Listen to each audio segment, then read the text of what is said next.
Hi there, my name is Dan Scott and I'm an Adobe certified instructor here at Envato Tuts Plus. And together, me and you are going to learn everything you need to know to get started with Adobe Photoshop. Now this course is for absolute beginners. There is no need to have any previous Photoshop knowledge or any photography or design knowledge for that matter. Okay, we're going to start right at the beginning and work our way through step by step. Now, we're not going to go through every single tool and every one of its features. What we're going to do is we're going to work through real-world practical examples in Photoshop. Then we'll learn the tools and features necessary to make it an amazing image. We'll start by getting the most out of our photographs, correcting the light and the color, also how to change the colors completely in Photoshop. We'll spend some time with text, showing you how to distort it along with all of its effects. I'll share some amazing cropping and resizing tricks, as well as exciting ways to transform and distort images so we can fake mockups like this. I'll show you all my special retouching tricks, cleaning up small imperfections, as well as removing larger parts from images. Before the end of this course, you'll be able to make simple masks like this, but you'll also have the skills for super tricky masks like this out of focus here. There's lots more as well, like mastering layers, knowing the best practices for exporting images and sharing them. It's just a really good foundation for getting started with Photoshop. I set some exercises through the course so that you can practice the skills while you're learning. So if you've never opened up Photoshop or you've opened it and you've struggled with it, follow me and I will show you the best ways to make beautiful images in Adobe Photoshop. Alright, it is time to get started. Now, the first thing you can do is you can download the source files. The source files are just the files that we use throughout the course, so you can download those and play along. You can also, there are projects that get set during the course, okay? Not homework, there are super exciting things to do together. Okay, but if you want to share those with us, okay, there is a forum post to use, so go to the forums and search for Adobe Photoshop for beginners. Also, you can share on social media. Twitter, we are Tuts Plus Design, or Dan Loves Adobe, okay, or on Instagram, it's Bring Your Own Laptop. Okay, so share what you get up to. Next thing we need to do is we need to reset our workspace. We'll jump into the computer now, and yeah, we'll do that now. All right, so first thing we need to do is let's just get our screens all looking the same so you can follow along easily. So first, just go up to Window, down here to Workspaces, and it doesn't really matter what yours is set to. Let's change it to Essentials. Okay, so what we're also going to do is we're going to reset Essentials. So back up to Window, Workspaces, and just click this one that says Reset Essentials. And that's just going to get yours looking like mine, so yeah, it's a little easier to follow along. All right, so boring stuff over, exciting stuff next video. Let's start looking at layers in Photoshop. Hi there, in this video we're going to look at layers. We're going to do some adjustments to this image, all on different layers so we can see the different effects and really just get to understanding how layers work. All right, let's get started in this video. Okay, so first thing to do is let's go up to File and let's go to Open. Now, from the files that you've downloaded, okay, open up O1 Layers. Okay, this image comes to us free from Milos Tronczynski. I practiced that. Let's open them up. Thanks, Milos. So the first thing we need to do is make sure you can see a layers panel. Mine's over here. If you can't see it, go to Window and just make sure the tick is on layers. What we might do is see this libraries panel here. We're going to look at him later in the course, but he takes up quite a lot of screen real estate. Now, my screen's quite big. Yours is probably not. When I'm working on my laptop, see these little double chevrons? I always go through and just close this down, okay, just to give yourself a little bit more room. Okay, so down here in my layers panel, I've got one layer. By default, when you're opening up a JPEG, you'll get given the word background and it'll be locked, okay? What we want to do is right click the background, okay, and go to this one that says duplicate layer. We're going to give it a name. We're going to call ours Auto Tone, okay, and that's the first of the automatic features. We're going to click OK. Now it hasn't changed anything. I've just got two layers sitting on top of each other. Okay, I've got auto tone and auto background. Now with the auto tone layer selected, okay, it's kind of this light gray, or in earlier versions of Photoshop, it's kind of a blue color. So with it selected, let's go up to Image and let's go to Auto Tone. You ready? Stand back and pretty cool, huh? Pretty cool little automatic feature. Now what auto tone's doing is it's looking at the highlights, midtones, and shadows and trying to find kind of a better than the original we had. Okay, so it goes and does that for us. A nice little quick automatic feature. When do I use that? I use that quite a lot when I'm doing maybe images that they're not going to be like the front cover of a magazine or the hero image for a design. It's just, I want a quick fix. Okay, I've taken them on my phone or something and they're not quite perfect. I'm going to go through and use something like auto tone before I say upload them to social media. So over here in my layers panel, the thing to look at is auto tone. Okay, it's a little hard to see. The thumbnails are slightly different. What we can do is turn the eyeball off on this auto tone layer. Just click the eye right in the middle. Okay, and now we can see the layer underneath, which is the background. So the background's still there, he's protected, he's not being wrecked, okay? And I can turn this top one on and off easily to compare the two. Now, when you're working with layers, you're always looking from the top down. So imagine you're always a bird flying above and you can see auto tone, and I could turn the eye on and off for background, but nothing happens, okay? It's because auto tone's covering it. Okay, so I could turn you off and then you off. Okay, so that's, I guess what we're doing in this video is getting an understanding of layers. Let's do the next of the automatic features. So let's turn off the eyeball. Okay, so I turned off auto tone. Let's select the background layer and right click it again and go to duplicate layer. Let's look at the other feature. Okay, it's called auto contrast and let's click OK. Then with that layer selected, it should be automatically. Let's go to image and let's go one of the other options. Okay, it's better. Okay, the colors are a bit strange still. So note that we've used auto contrast and it's given us a result. Now let's compare it to auto tone by turning on this auto tone layer, on, off, on, off. Sometimes it can be a little hard in this course to see the differences depending on the video quality that you're kind of receiving. So I can see a really clear difference between, I like auto tone better, like stronger darks. Now don't think auto contrast is just broken or doesn't work. Okay, what you'll find is it depends on the image. Sometimes I open up stuff and auto tone does a horrible job, auto contrast does a great job. So open up your image and basically test all three of these. Okay, figure out which is the best, and then say you've got another 10 images to do, then as long as they're kind of photographed in a similar sort of situation, you can often not have to try all three. Just go to the one that works. So we've got auto tone, which is nice, my favorite, auto contrast and background. So let's turn the two eyes off on this top one. Let's look at the last of those automatic features. Right click background. Let's go to duplicate layer, call it auto tone. Nope, we're using auto color, and let's click OK. Let's go up to image and let's just set this one. Pretty good. Okay, it's pretty close to auto tone. Now, if I turn them all on, what I want to do is, I know auto contrast is not that great. So I'm gonna turn it off. And what happens is, if I have this off, remember you're the bird flying on top. If I wanna compare auto tone with color, okay, I can turn auto tone at the top. And as long as auto contrast is off, if I turn this eyeball off, you'd imagine you're seeing auto color. Turn it back on. You can kind of see I'm toggling between these two here, okay, to see the difference.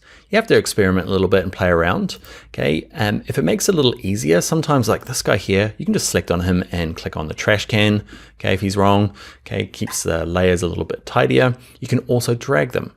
Let's say that we want auto contrast on the bottom. So we want it underneath auto color, not underneath background. Okay, he's at the back. So click, hold, and drag auto contrast, and you'll see that, can you see this little blue line appears? Okay, that little blue line, it's a little hard to see, that's where he's gonna go. Okay, I would like you to play around. I'm gonna set you a little task. I would like you to have I want them alpha numeric order. So auto, oh my ABCs, auto colors at the top, then auto contrast, and then auto tone at the bottom. Okay, just to practice dragging them. That's all I want you to do really. And you'll notice that the difference between say auto color and auto contrast on the video, it might be so minutely different, just a slight color change. And then it's up to personal preference. Do you like auto color better or auto tone better? Now you could go through, open up a bunch of images and just run that one automatic feature. All right, so that's our basic introduction to layers, and we looked at some of the cool little automatic features in Photoshop.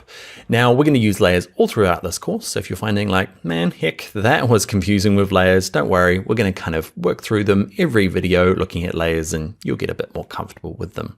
One of the things we'll have to do before we go though is save this document. Now we opened it up. Remember, it was a JPEG when we opened it. Now if I go to File, Save, okay, it's going to say you can't be a JPEG. Why is that? JPEG can't have more than one layer. JPEG just have the background layer and that's it. If you had not created these other layers, it would have just saved over the top of the original. Okay, but Photoshop says, hey, you can't be a JPEG, so you're going to have to be this Photoshop file. It's a PSD, there he is there. Okay, and I'm happy for you to save it straight back into the source files using the same name. The only thing different will be the PSD. Don't change any of the settings, okay, and just click Save. This little Photoshop format options opens up every single time. Don't worry about this, okay? It just means that Photoshop's asking, if I save this as a PSD, do you want me to save it as a maximum compatibility version? And all that means is that it's more likely to open in really old versions of Photoshop.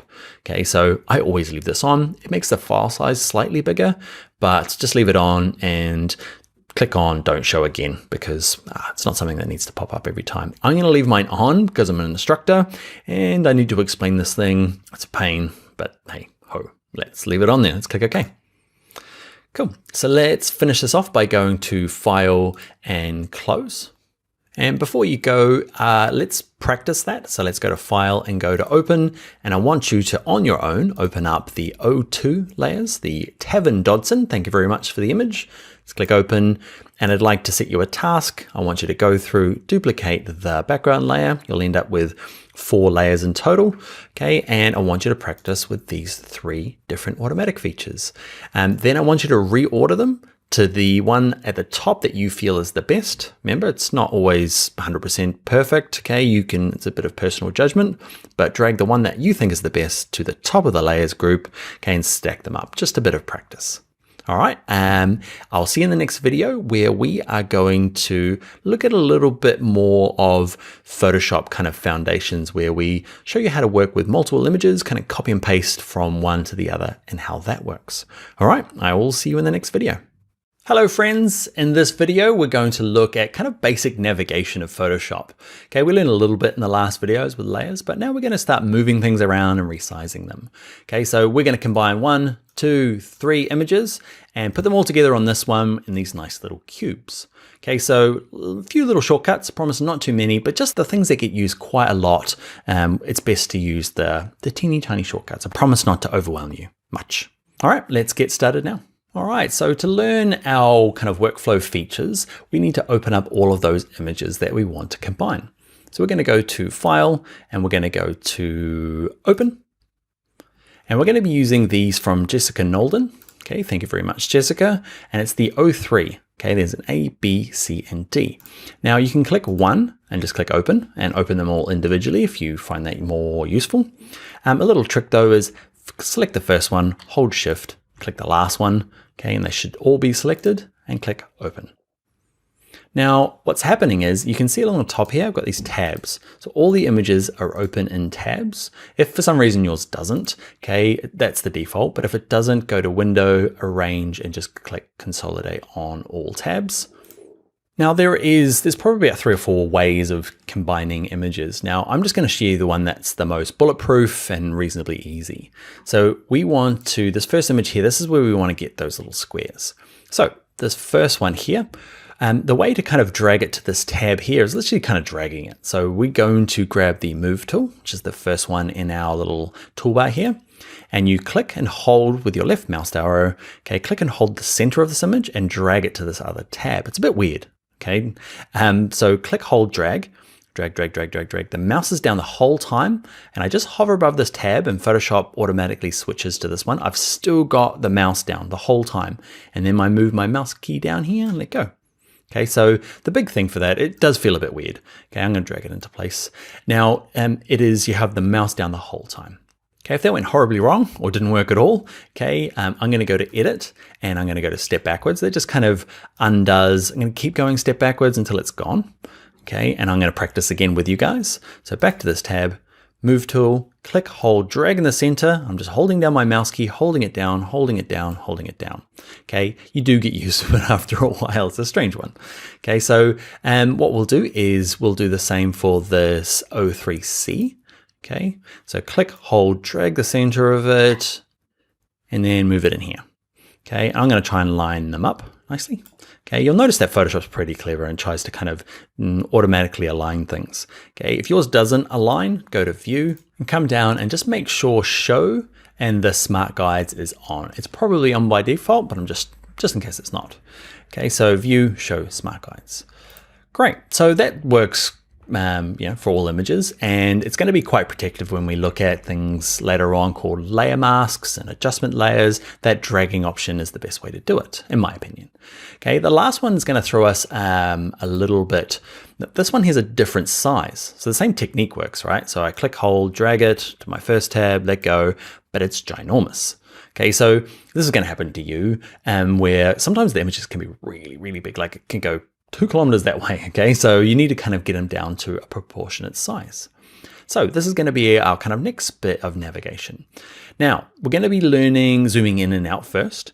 Okay, so for this to work, I need to zoom out a little bit. So there is a magnifying glass over here, okay, which you can click once to zoom in, and over here you can click it to minus, and now this thing, when you click once, will zoom out. So you just toggle between these two here. Now, you can definitely do it that way, but what you'll find is that it's such a common thing you do in Photoshop. Everybody learns the shortcut quite early. Now, if you hold down the Command key on a Mac, or the Control key on a PC, and just tap the plus button on your keyboard. Okay, just up on the top of your keyboard there. Plus to zoom in, minus to zoom out. Okay, we're not going to go through too many shortcuts here, but there's just a couple that you really need to know early on. What I'd like you to do is zoom out to kind of this level, doesn't really matter, just so you can see the edges, because what we'd like to do is shrink this guy down. Okay, so I've got that layer selected. I'm going to go to Image, nope, I'm going to go to Edit. I'm going to go to Transform, and we're going to use Scale. So Scale is one you use quite often. We're going to cover all of these in a later tutorial, but for kind of fundamental navigation, you're going to need to move things and scale it. Okay, so we'll just cover this quickly now. So Edit, Transform, Scale. You'll see that's why we zoomed out, so we can see the edges of these boxes. Okay, so what you can do is if you grab the edge, you drag it around, you can rescale it down. The only trouble doing it this way is that you can see it kind of distorts the image. So I'm going to go to Edit, Undo. And what I want to do is I'm going to hold down a shortcut. Okay, so I'm going to hold down the Shift key. We won't do too many shortcuts, I promise. Okay, but hold down the Shift key and grab any of the corners before you start dragging. Okay, and that just means it will scale the height and width, kind of a fundamental Photoshop thing.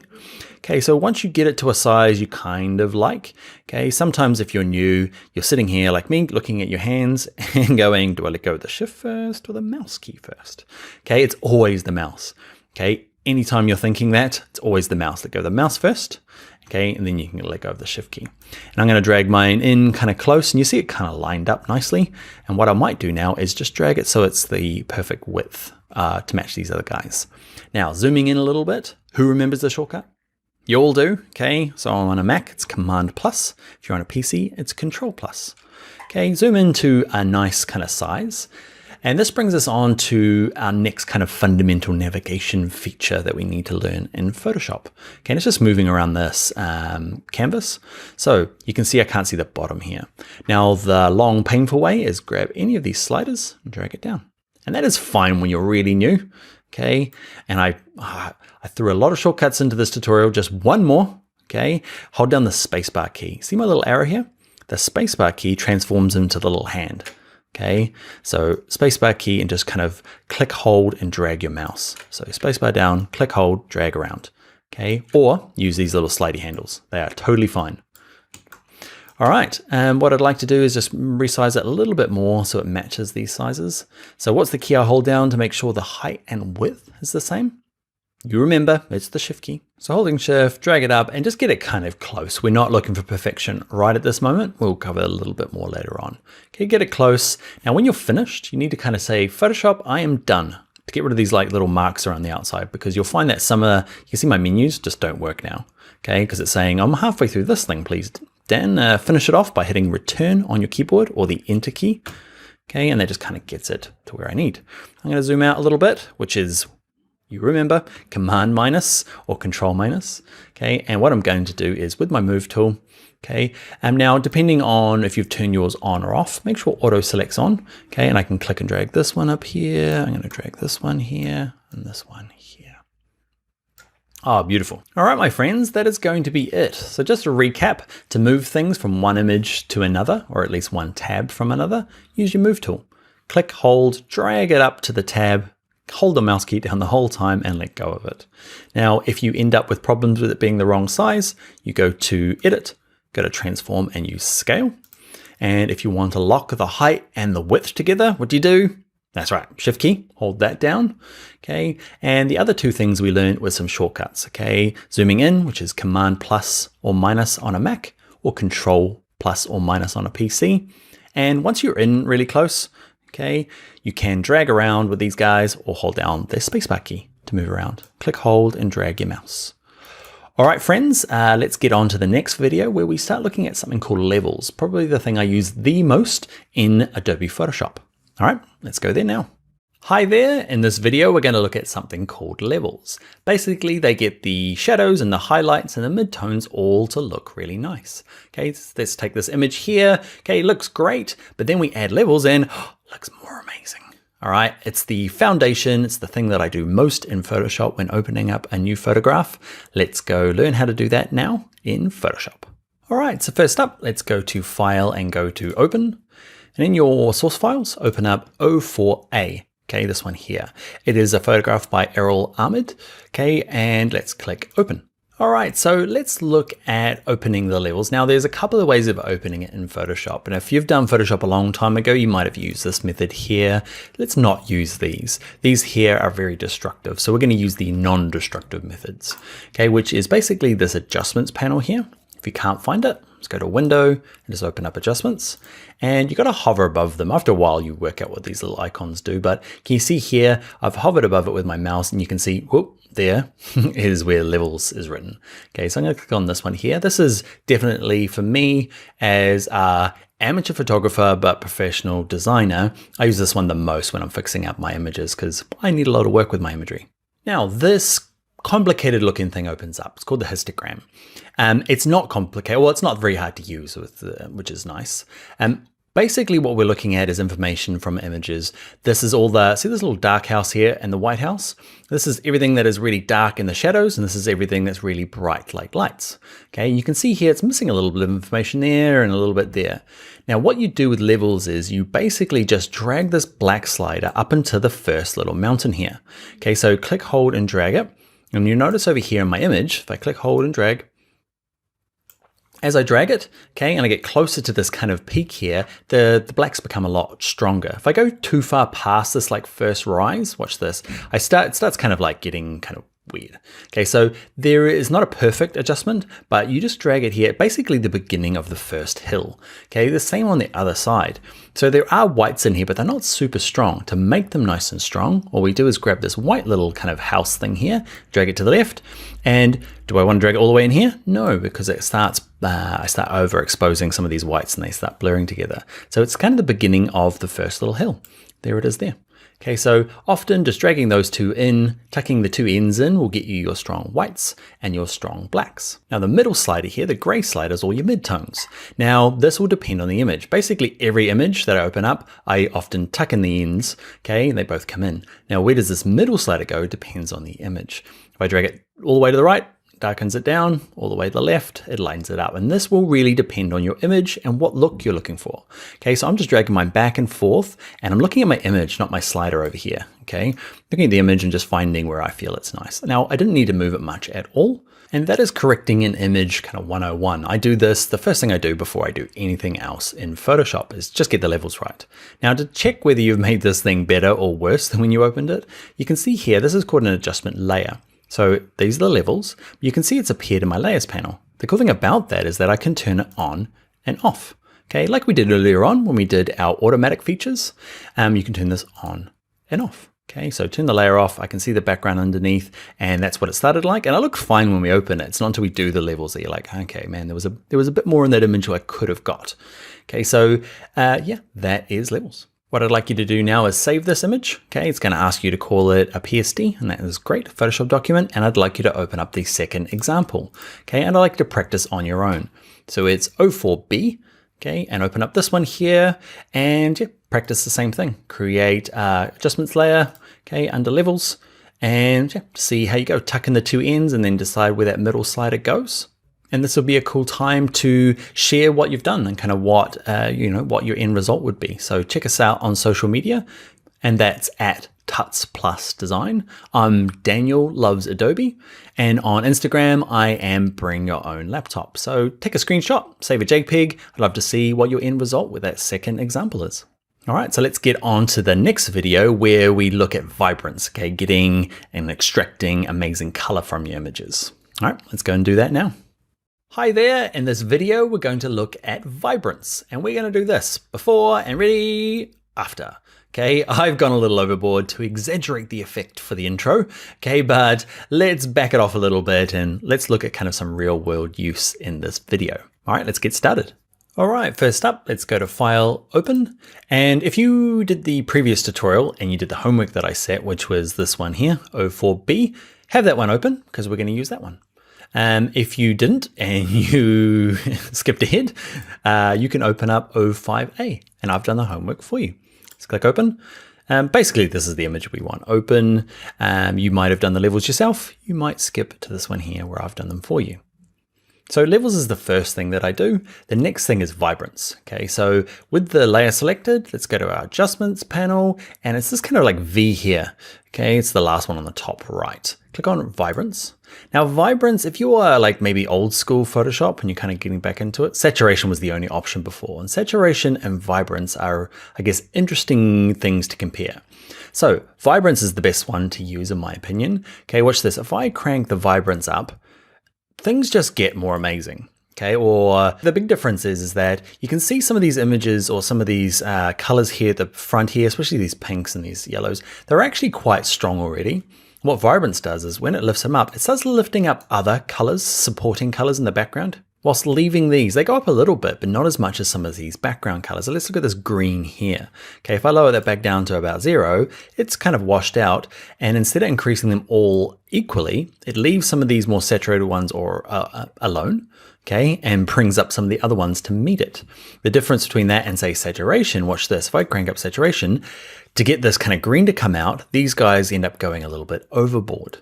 Okay, you might like that effect. Okay, there's no kind of like right or wrong. It's more, this was probably going to give you the more natural effect. So increasing the vibrance. How far do you go? You can max it out. Okay, that's totally fine.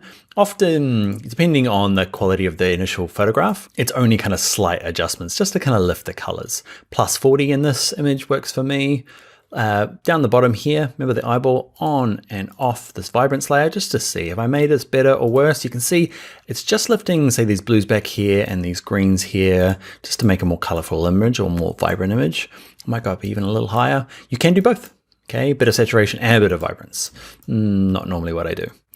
Cool. So that is vibrance, and that's kind of like, I guess, lifting the colors, leaving some of the saturated ones alone.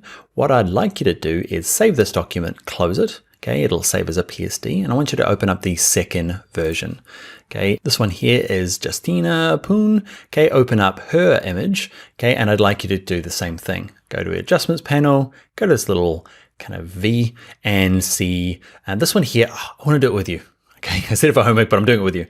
Why? Because this one's a really clear example of that's already really saturated, but say this, I'd say rooster, chicken, okay, is not. So watch this when it comes up, okay? Vibrance lifts the color of this chicken here, but leaves this fine. Whereas saturation, okay, ends up blowing this out to get this color going.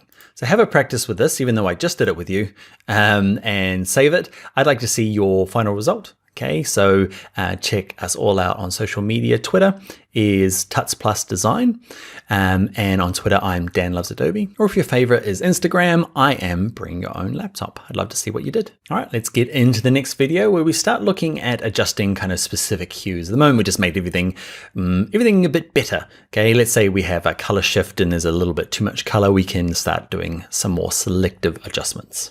All right, I'll see you in the next video. Hi there, in this image we are going to look at hues, which is basically just colors in Photoshop, and we are going to look at doing kind of selective colors there where we leave the stalk alone but we can adjust colors.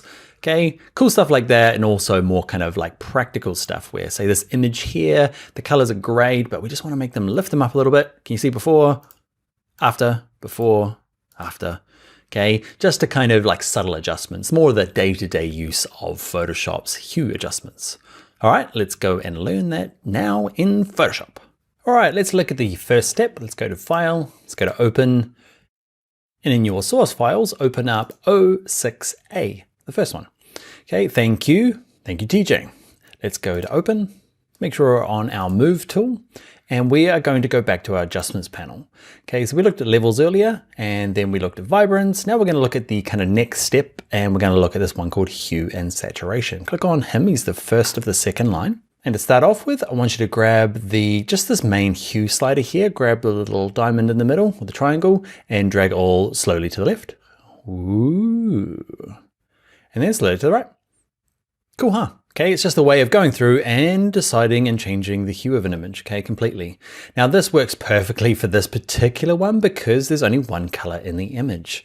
Let's close this now and jump into an image that has multiple colors. I'm gonna have to use a couple little tricks to adjust that. So let's save and close this one and open up the next file. I'm not gonna save mine just because. I've done that before. Let's go to File, Open, and let's open up 06B. Okay, and this one here by Felipe. If I pronounce people's names wrong, I'm sorry, I try. Let's look at with this layer selected, let's go to Adjustments, and let's open up Hue and Saturation.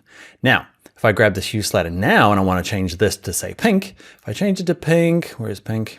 Okay, you notice it's changing the stalk as well. So just by dragging the slider up the top by itself, it just changes everything. It's quite cool, kind of hip, acidy dream type. But let's say that I want to kind of isolate this particular color. Okay, so where is his master? Drop that down and let's go down to reds. Okay, and now it's going to only adjust the red color. Cool, huh? Okay, so that's a way of, adjusting a specific color. You might have a product that you've got a photograph of or some clothing. And the cool thing about it is that it's quite a unique color within the image. If there's multiple things that are red in this image, this is not gonna work. But we'll look at something called masking later on to fix that. But for the moment, okay, because we're only got one red thing, it's a nice, quick, easy way to adjust the hue. Now, not just adjusting the hue, we can go through and adjust the saturation of that color as well for that one particular color. Okay, the other thing is, let's say that you want to change the color of the stalk. Now, what happens, especially in kind of like landscape and kind of nature shots, is you're like, okay, I want to adjust that color, which is green, clearly, because it's the stalk of a rose. But if you look real closely, it's actually, if I zoom right in, it's actually a bunch of kind of ochres and yellows that make up that. Kind of my brain tells me that it is green because that's what green stalk should be. So if I go to say greens and say I want to adjust you, not a lot happens, you can see. Okay, it's because actually this guy is made up of mainly yellows. So that happens quite a bit. You're thinking maybe this thing's broken. It's not. It's just like the yellows are just not, the greens aren't very green. They're more of a yellow color. So now I've got yellows and adjusting them. You can see I can adjust it. And often what I'll end up doing is adjusting the greens to look more like the kind of green. You can see I've just dragged it a little bit to the right and it's kind of made it green. I'm going to drag up the saturation, okay, just as an exaggeration to show you that, it's actually the yellows. Now the lightness slider here, I never use. It does a pretty weird thing. It just kind of like covers we're looking at this down here, covers it all in white or removes it all black. Okay, so I never use that slider. If you want to play with the lights and darknesses, okay, go back to the levels like we did earlier in the tutorial. Remember that's under Adjustments and here under Levels. Okay, so you might not be doing this particular exercise very much where you kind of want to replace a color. Let's look at kind of more thing that I end up running into a lot more. So let's save and close this one. I'm not saving it. And let's go to File, Open. And in here, we're going to open John Mark Arnold, okay, his 06C. Let's open up that one. Okay, so this is kind of typically what I end up doing. I don't end up changing like the whole rose, like changing a completely different color. I don't get to do that very often. Most of my work is I got an image from a photographer, I'm using it for a project, and I just want to make the greens a little greener and the sky a little bluer. So to do that, it's the exact same technique as we did for the previous one, but we're going to be a little bit more subtle with it. So Adjustments panel, let's go to Hue and Saturation. And what I want to do is adjust this grass here. Now, like in the last one, grass in this case is actually more yellow than it is green. If I grab the greens and try to adjust the colors, nothing much is changing. So if I go to yellows though and adjust them, Okay, you can see there's a lot more yellows going on in that grass. And what I want to do is, instead of making them purple, which you could do, okay, I'm just going to make them a bit more green. Okay, so I'm dragging a little bit to the right. Now, on, off, you can see, yeah, a bit more green. And what I also might do is grab the saturation, just drag it up a tiny bit. Now, it's those kind of like tiny adjustments. These are the hard ones because you're like, it's like, sometimes you're like, you want to just make it scream like you've fixed it in Photoshop, but often it's just more kind of like subtle changes than it is, you know, that's the kind of, I guess, the nice adjustments are just tiny little corrections. Same with the sky. The sky is actually made up of a mixture of blues and cyans often. So you have to kind of pick the blues, check that they're in there by dragging the saturation up. You can see that they're definitely there. So what I want to do is probably just bump them up a little bit. Okay, on, off, just a little bit more maybe.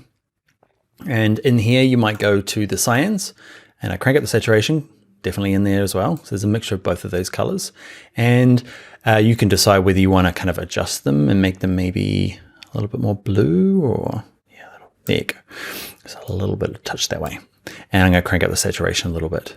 Okay, so on, off, on, off. It might be a little bit hard to see in the video, but hopefully if you're playing along on your monitor, you'll be able to see it quite clearly. Yeah, it's these kind of like tiny adjustments are the things that I spend most of my time doing, just little fixes. One thing before we go is this one here says colorize. If I click on colorize, it kind of removes all the colors and gives you an option for the slider here to do like a sepia or just kind of a, you know, single tone color. Okay, so this can be kind of cool for that sepia effect. Okay, find a kind of a reddy or yellowy kind of dust color, and yeah, easy, just turn that on and off. Okay, as a, yeah, colorize is good for that. Okay, so I'm going to actually save this one here now. And what I want to do is I've got an exercise for you. If you go to File, Open, the last one in that is 06D. It's by Ellis Kurvik. I'm just gonna, anyway, let's click Open. Okay, and this one here, beautiful photograph, and you know, it's cool the way it is, but let's say that we want to make this guy's a little bluer and the trees and the water a little bit more saturated. So I'd like to use you to do this for an example. Okay, so go to your adjustments panel and use your hue and saturation. And I want you to see if you can practice your techniques, raising the blues, see if there's any cyans in there, greens, and just kind of, I guess, make it a little richer. All right, my friends, that is going to be the end of hue adjustments. Okay, we did some big sliding adjustments for that first image, but then we got a little bit more and more specific as we got along, just kind of tweaking the colors towards the end of this exercise. So do your homework, and I will see you in the next video where we start working with text. Hi there, in this tutorial, we're going to look at type in Photoshop. Now we're going to create a little mini design project. It's going to be a postcard, Mother's Day sale type thing. And yeah, we're going to explore type throughout. All right, let's get started. All right, so the first thing we're going to do is, let's say we've got an image we want to use, right? Which is, let's go to File, Open. And in your source files, it's called 07A. We've used this image before by Errol. Okay, let's click Open. And instead of trying to resize this into a postcard size, that's what people tend to do. Let's say you want to do something for like a US letter or A4, as they try and grab this and try and reshape it into the right dimensions.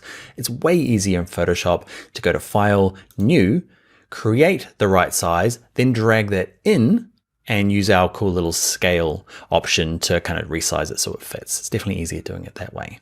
What you'll also find in Photoshop is that you can just type in your inches along the top here, or switch it to centimeters or millimeters, depending on which part of the world you're in. What we're going to do is we're going to go to print, and there's some default templates in here. Okay, you can see there's US letter, legal, tabloid, A4. Click on this little view all presets. And what I'm looking for is one in here called, it's not in here at all. Okay, it's under art and illustration, and it's this one here called postcard. So with it selected, it's done a few things. It's given it the right height and width. No, in different parts of the world, it's actually different sizes. We're going to use the US, and what we're going to do is we're going to make a landscape.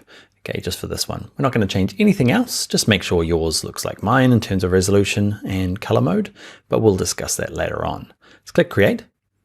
Now let's go and save this thing. And what you'll notice is that saves grayed out. It's weird. Photoshop, it's one of the kind of quirks of Photoshop. It says, well, you haven't done anything to this, so I'm not going to save it. So if I grab the text tool and started adding text, it would start. It'll allow me to save, or just go to File, Save As. Okay, and I'm going to give it a name. I'm going to put it into my source files, and I'm going to call this one Dan's Postcard. Postcard even. Let's click Save. Now we're going to use our fancy trick we learned earlier in this course. We're going to go to our image of flowers. We're going to grab our move tool. We're going to click, hold, drag into the tab. Keep holding the mouse down and then let go down here. All right, so it's the wrong size. Okay, I kind of did that on purpose so we can practice our resizing. And what we're going to have to do is we're going to look at rotating it as well. So make sure our layer here is selected. It's got the little icon or the little thumbnail of our flowers. Let's zoom out. Who remembers what the shortcut is? That's right, Command minus on a Mac, Control minus on a PC. We're going to zoom out so we can see the edges like we did earlier. Let's go to Edit, let's go down to Transform, and let's look at Scale. Okay, and he's actually reasonably the right size, but I want to rotate it around. So let's go to Edit, Transform, and let's go to Rotate. Okay, and it's the same kind of thing. Grab any of the corners, okay, and drag it around.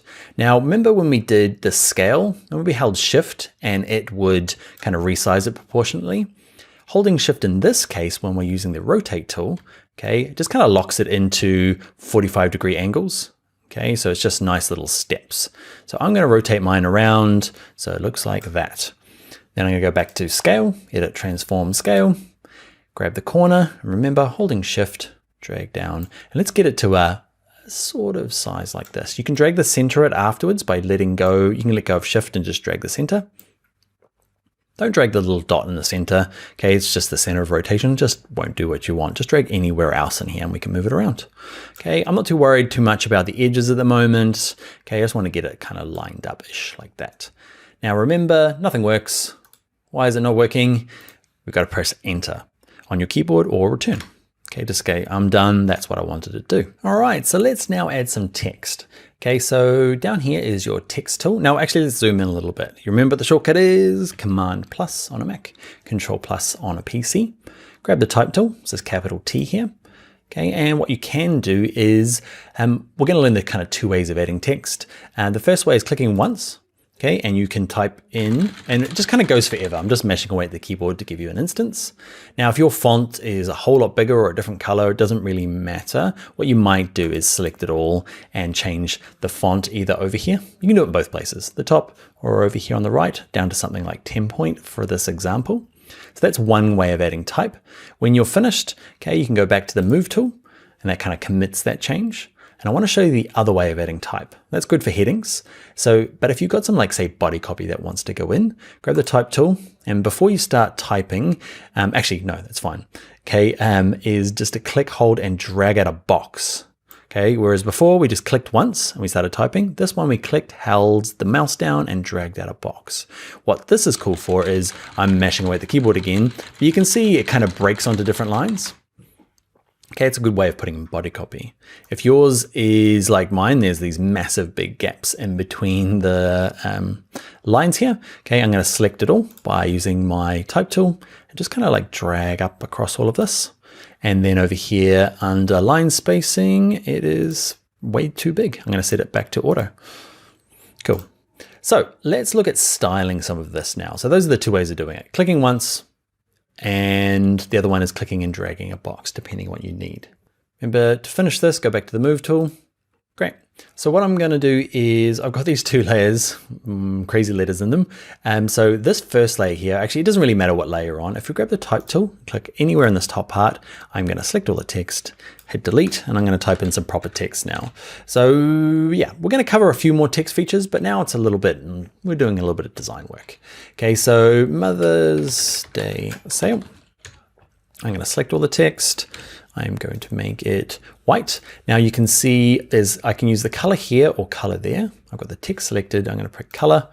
And in terms of choosing a color, you use this little slider to pick the hue. Okay, let's say you wanted pink and then you click there for pink. You can see there's my text in that color. You might have to move this out of the way to see what you're doing. What I want is white. And to get white is to grab this little dot that you've put anywhere and just click, hold, and drag it, and drag it kind of like way into this corner. I drag it a little bit past. That means it gets all jammed up in the corner and it's perfectly white. Click OK. I'm using Garamond for my main one just because it's a font that you're likely to have as well. So in terms of font size, that works for me. What I might do is after day, put a return in. Okay, and if the spacing between the lines is not great, okay, we're going to have to adjust it. The other thing we might have to do is this text here is kind of overlapping the one at the back. So let's grab this layer, okay, which is the top one there. I'm going to grab my move tool, and I'm going to say, come down a little bit, buddy. Say way down here. Back to Mother's Day, and I'm going to drag you down a little bit.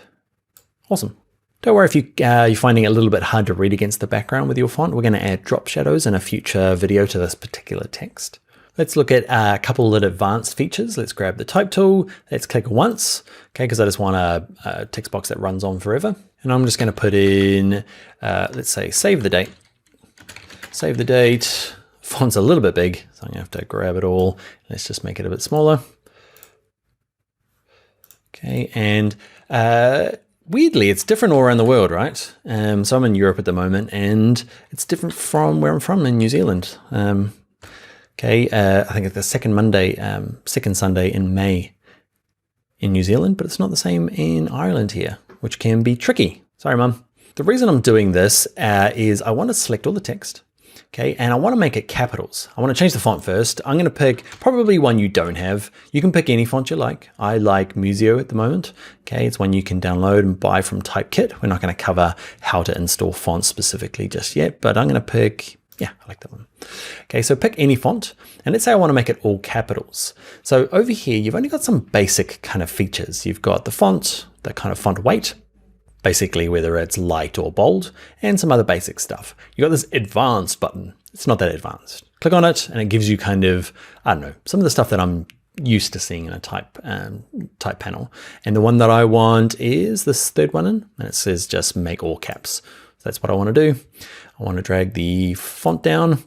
Now, another little tip for fonts, you can see it goes from 18 to 24. Like, what if you want 20? You can just type it in there and hit return, and that'll force it to be. Or the trick that I use quite a lot is, doesn't matter if you're using this one or this one down here. I'm going to close them back in. See this little icon here? If you click and hold and drag on that icon, so I'm just clicking, holding and dragging left and right. If you've got a really slow computer, it doesn't work that flash, but I'm dragging mine. I find that's just a little easier to work out what font I want.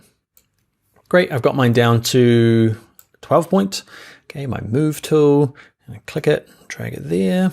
Grab my Mother's Day layer and drag you about there. And this last layer down here, okay, this crazy layer, I'm going to move him to about there. Now, I don't have specific text to go in here, so I'm going to show you a little trick before we leave. We're going to grab the type tool, I'm going to click in here, I'm going to select all this text, we're going to hit delete. Okay, and what we're going to do is put in something called placeholder text, or lorem ipsum. And it's just a really common way of putting in placeholder text. I know that, let's say that I'm the designer in this job, but not the copywriter, and it's coming from the client, and I know it's not coming today. So I just want to put some text in. So cursor flashing, go up to type, and come down to paste lorem ipsum. Now, it's just Latin words. They're just mixed up, so they don't make any sense. And it allows you to design without there being that kind of distraction of fake words in there. What I'm going to do is just delete. It puts in lots.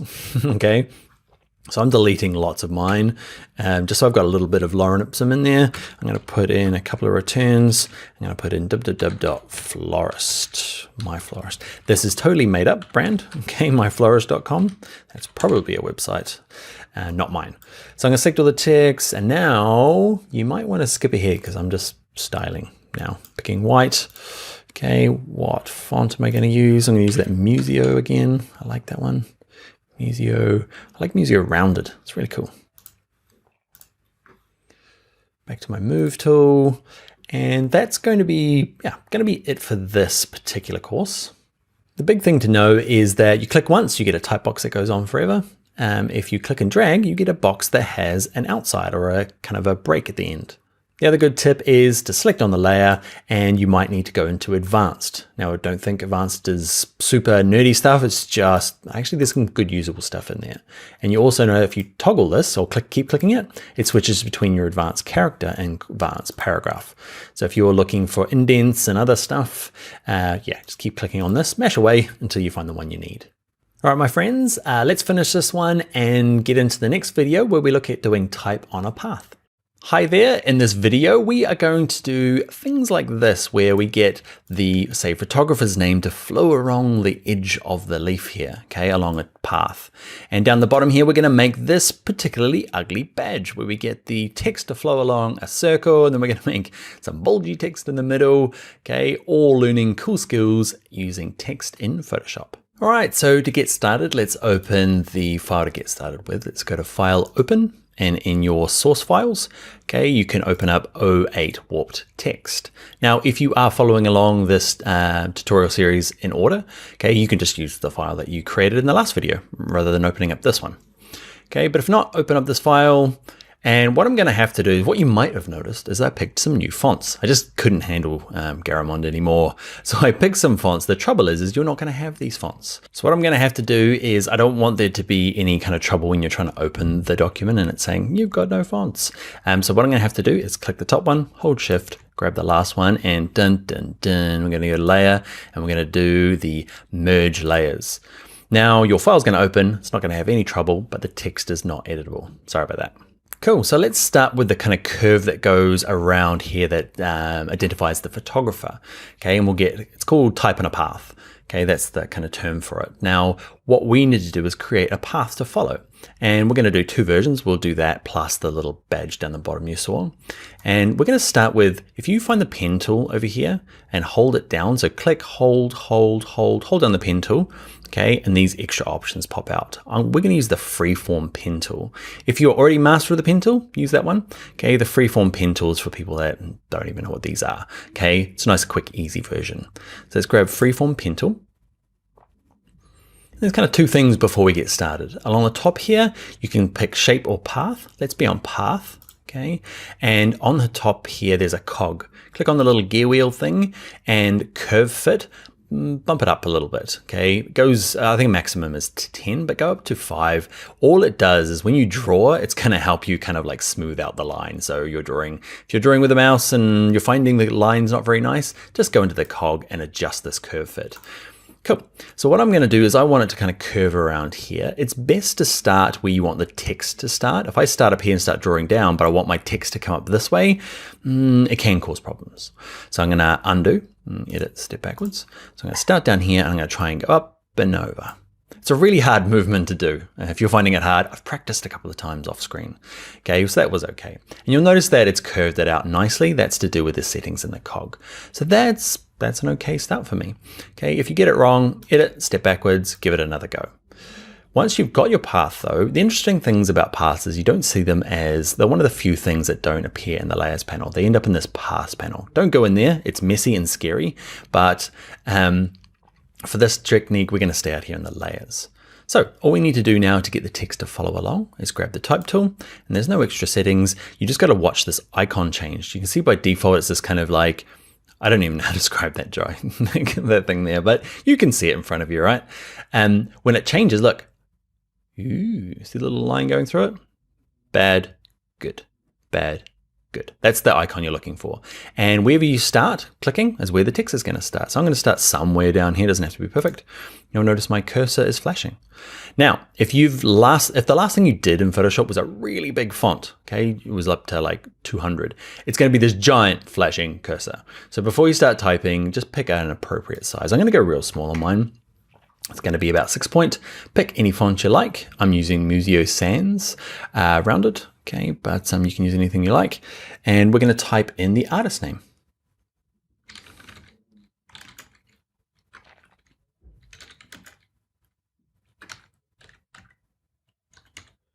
Errol Ahmed.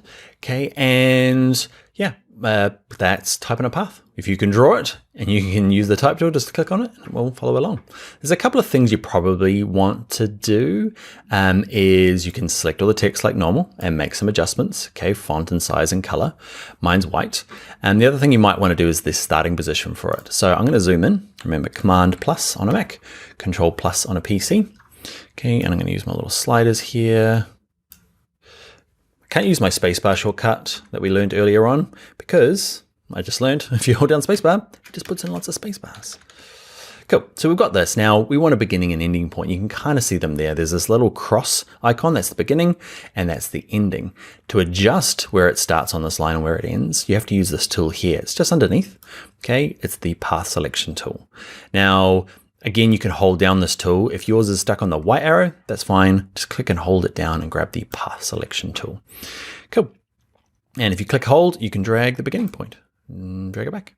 It's a little bit tough. If you're finding like, man, this is a little confusing, it is. It's a little bit tough to do. And the ending point, I don't really change that. I want it to be as long, but you can see if it's too small, it doesn't have enough room to fit that word and just kind of drops them off. So if you are finding everything's disappearing, you might have to find that little circle, okay, and drag it out to the end of the line. Another thing you can do is click, hold, and drag anywhere in the middle of the line. You can see that little icon. It's all about icons here. See the little arrow there? If you click, hold, and drag it, okay, you can drag it and flip it underneath. And it's kind of flipped underneath. I'm going to go edit, undo. It's not what I want. Step backwards. Okay. I'm going to, though, get mine to kind of move to about there. And the other thing is, do you want to edit the path? Okay, now I can kind of grab any of these points and just kind of drag them along. Sometimes though, if you're not used to using vector paths, it's easier just to go to things like edit, transform path, and go to rotate. And to say you just need to kind of like adjust it a little bit. Hit return, okay, and you can kind of just make some adjustments. Don't just click anywhere on the line, step backwards. Now, if you want to physically move this now, okay, go back to your move tool. Okay, that's probably the easiest to do. What I might do, it's quite bright. I'm going to lower the opacity, not lower the opacity, I'm going to change the color. So I'm clicking on the color of my type, okay, and I'm just going to lower it down to something just a little bit more off-white. We're going to look at drop shadows a little bit. If you're like, man, I wish I could add drop shadows. Why aren't we doing drop shadows? It's in a later tutorial. We'll do that real soon. Trying to segment everything out here. It's a little bit tough. All right, the next thing we'll do is we are going to create the badge, okay, that we saw at the beginning. So I'm going to use a little shortcut to zoom right out completely. We can just hold Command minus and that works. But if you hold Command on a Mac or Control on a PC and just hit the O, it's the one along the top, okay, above all the letters. So not O, Dan, 0, okay, next to 9. Click on that and it just kind of puts it in full screen. It's a handy little trick, little shortcut. All right, so to do the badge, it's quite similar. Instead of using the freeform pen tool to draw the shape, we're going to use the ellipse tool. So if you click and hold down, you probably got the rectangle tool selected by default. Click, hold the mouse down for a while, and then go to the ellipse tool. Okay, and the same thing with this. You can draw with a shape, okay, but it's better to draw with a path. Okay, and remember the path is this kind of like hidden invisible line that the text can follow. So ellipse, path. Now we're going to draw out a circle. I want mine in the bottom right here, okay, somewhere in here. Now if I draw out a circle, okay, I can draw any sort of ellipse that I want. If I want it to be a perfect circle though, the height and width, who can guess what we need to hold down on our keyboard? Have a guess. You might be wrong, you might be right. It's the shift key, okay? It kind of, that shift key constrains the height and width. We did it when we transformed earlier. Remember when we scaled it up and down? We hold down the shift key. Okay, get it to a right sort of size, and then remember, what do I let go first? I let go of my mouse first, and I've got a kind of a circle. We can adjust this later on. Just like before, okay, we've got our path. Now grab the type tool, and we're looking for the right icon. This is a little bit more important because, so bad icon, good icon, but then sneakily, there's another one. Okay, so this is a third group. So you might want to do this on purpose, okay? But if I use this icon where the it's got a dotted circle around the outside, if I click once, it's going to turn it into a shape that I can type into. So I'm typing, I'm putting in a few spaces to break the lines up, but that is a technique. We're not doing it in this course, so we're going to go edit, undo typing. Okay, actually, I'm going to go, what I'm going to do, because you're halfway through typing, okay, I'm going to hit the escape key on my keyboard, top left, just kind of like, escape key is like, I didn't mean it, let's get out of there button, okay, and let's go to edit, step backwards, and we're back. Cool. So we've got our path, and we're going to look for the right icon, bad, bad, good. Okay, and try and get it where you want it to start. I want mine to start in the middle there, kind of. All right, and we're gonna start typing. So I'm typing in all caps, so freshness. Can never spell this word. I am totally gonna pause this and come back and spell it right. Okay, what you'll notice is freshness guaranteed. Okay, oh man, it's probably wrong. It's okay. And what I'm gonna do is I could rotate this around, or what I'm gonna do is my cursor's still flashing in here. You can see a little flashing there. It can be anywhere. I'm just gonna go and be centered text. Okay, so that's gonna kind of try and center it. The problem is it's kind of centered upside down. That's okay. So instead of trying to play around with these markers, okay, there's the little cross and then there's the little circle. They're actually mixed up together here. They're really a bit of a pain. So what I'm gonna do is I'm just gonna go through and do this. Edit, transform path, and I'm gonna go to rotate. And this is just easier. Okay, so I'm gonna rotate it around so it's at the top. Hit return, and that's just a nicer way of doing it. These little targets are painful. All right, again, the font size is gonna be up to what you're doing. I'm gonna go down to like 5 points, probably pretty low. We'd have to print this out and double check whether it's legible on our postcard. It's always an interesting thing when you're working on a screen and need to print. Always print it off, just a budget one in your office, just to see, can you read the text at 5 point? Probably not, but hey ho, this is an example. So I want to leave it there and go on to doing the squidgy text in the middle, but people will inevitably go, hey, how do I put text along the bottom there? And the thing about it is that you can't do it on the same path, okay? So what you do is you duplicate this path and you have two of them and flip it over. Doesn't make sense? Probably not. Let's learn by doing. So what I'm going to do is right click, freshness guaranteed. I'm going to say duplicate layer. Give it a name. What was it called? Next day. You don't actually, it doesn't really matter what you call it. I never name my layers. Okay, you should though. Okay, I'll just call it next day, but you see it hasn't changed the text. What's happened is if I grab my move tool, there's just two of them sitting on top of each other. Now, this is a bit of a hack because say Adobe Illustrator, which would be perfect for doing this exact same badge thing. And you know, there's tutorials on how to do that. But Photoshop does it okay. So let's just look at it. So I've got two of them now. I want to flip it upside down. So let's grab the type tool. Okay, and like before, okay, if I click in there, remember I can kind of drag this so it kind of flips upside down. So where are you? Not using the text tool, that doesn't work. Okay, I'll leave that in there because you'll probably do the same thing. Grab the direct selection tool over here. Okay, the black arrow, and then click, hold and drag and flip it over to the other side. Cool, and it's on the wrong way. So I'm gonna use my edit, transform path, rotate. I'm gonna flip it around. Now, I'm flipping this around. You might have seen before that mine just happened to magically snap like this into these nice little degrees. You can manually do it up the top here. You can see there's a degrees. Okay, but if you hold shift while you're dragging the corners, it just kind of locks it into 45-degree angles. And that's gonna work for me. Hit return. I'll do it one more time. Return. Eventually you'll get it. Okay, so what I want to do is I want it to be kind of, what you'll notice if I grab my move tool and I drag him up, he's kind of in a different sort of, he's on the inside of the line now. So this is where Illustrator has an option to go through and kind of flip it to the outside of the path. What I mean by that is you can see he's sitting on the inside, okay, where I want him to kind of be spread around the outside. And I can't figure out a way to do this in Photoshop. I don't think you can. So if you can, leave me a comment. I'd love to know how. Okay, I don't think you can. So what we can do is just make the circle a little bigger.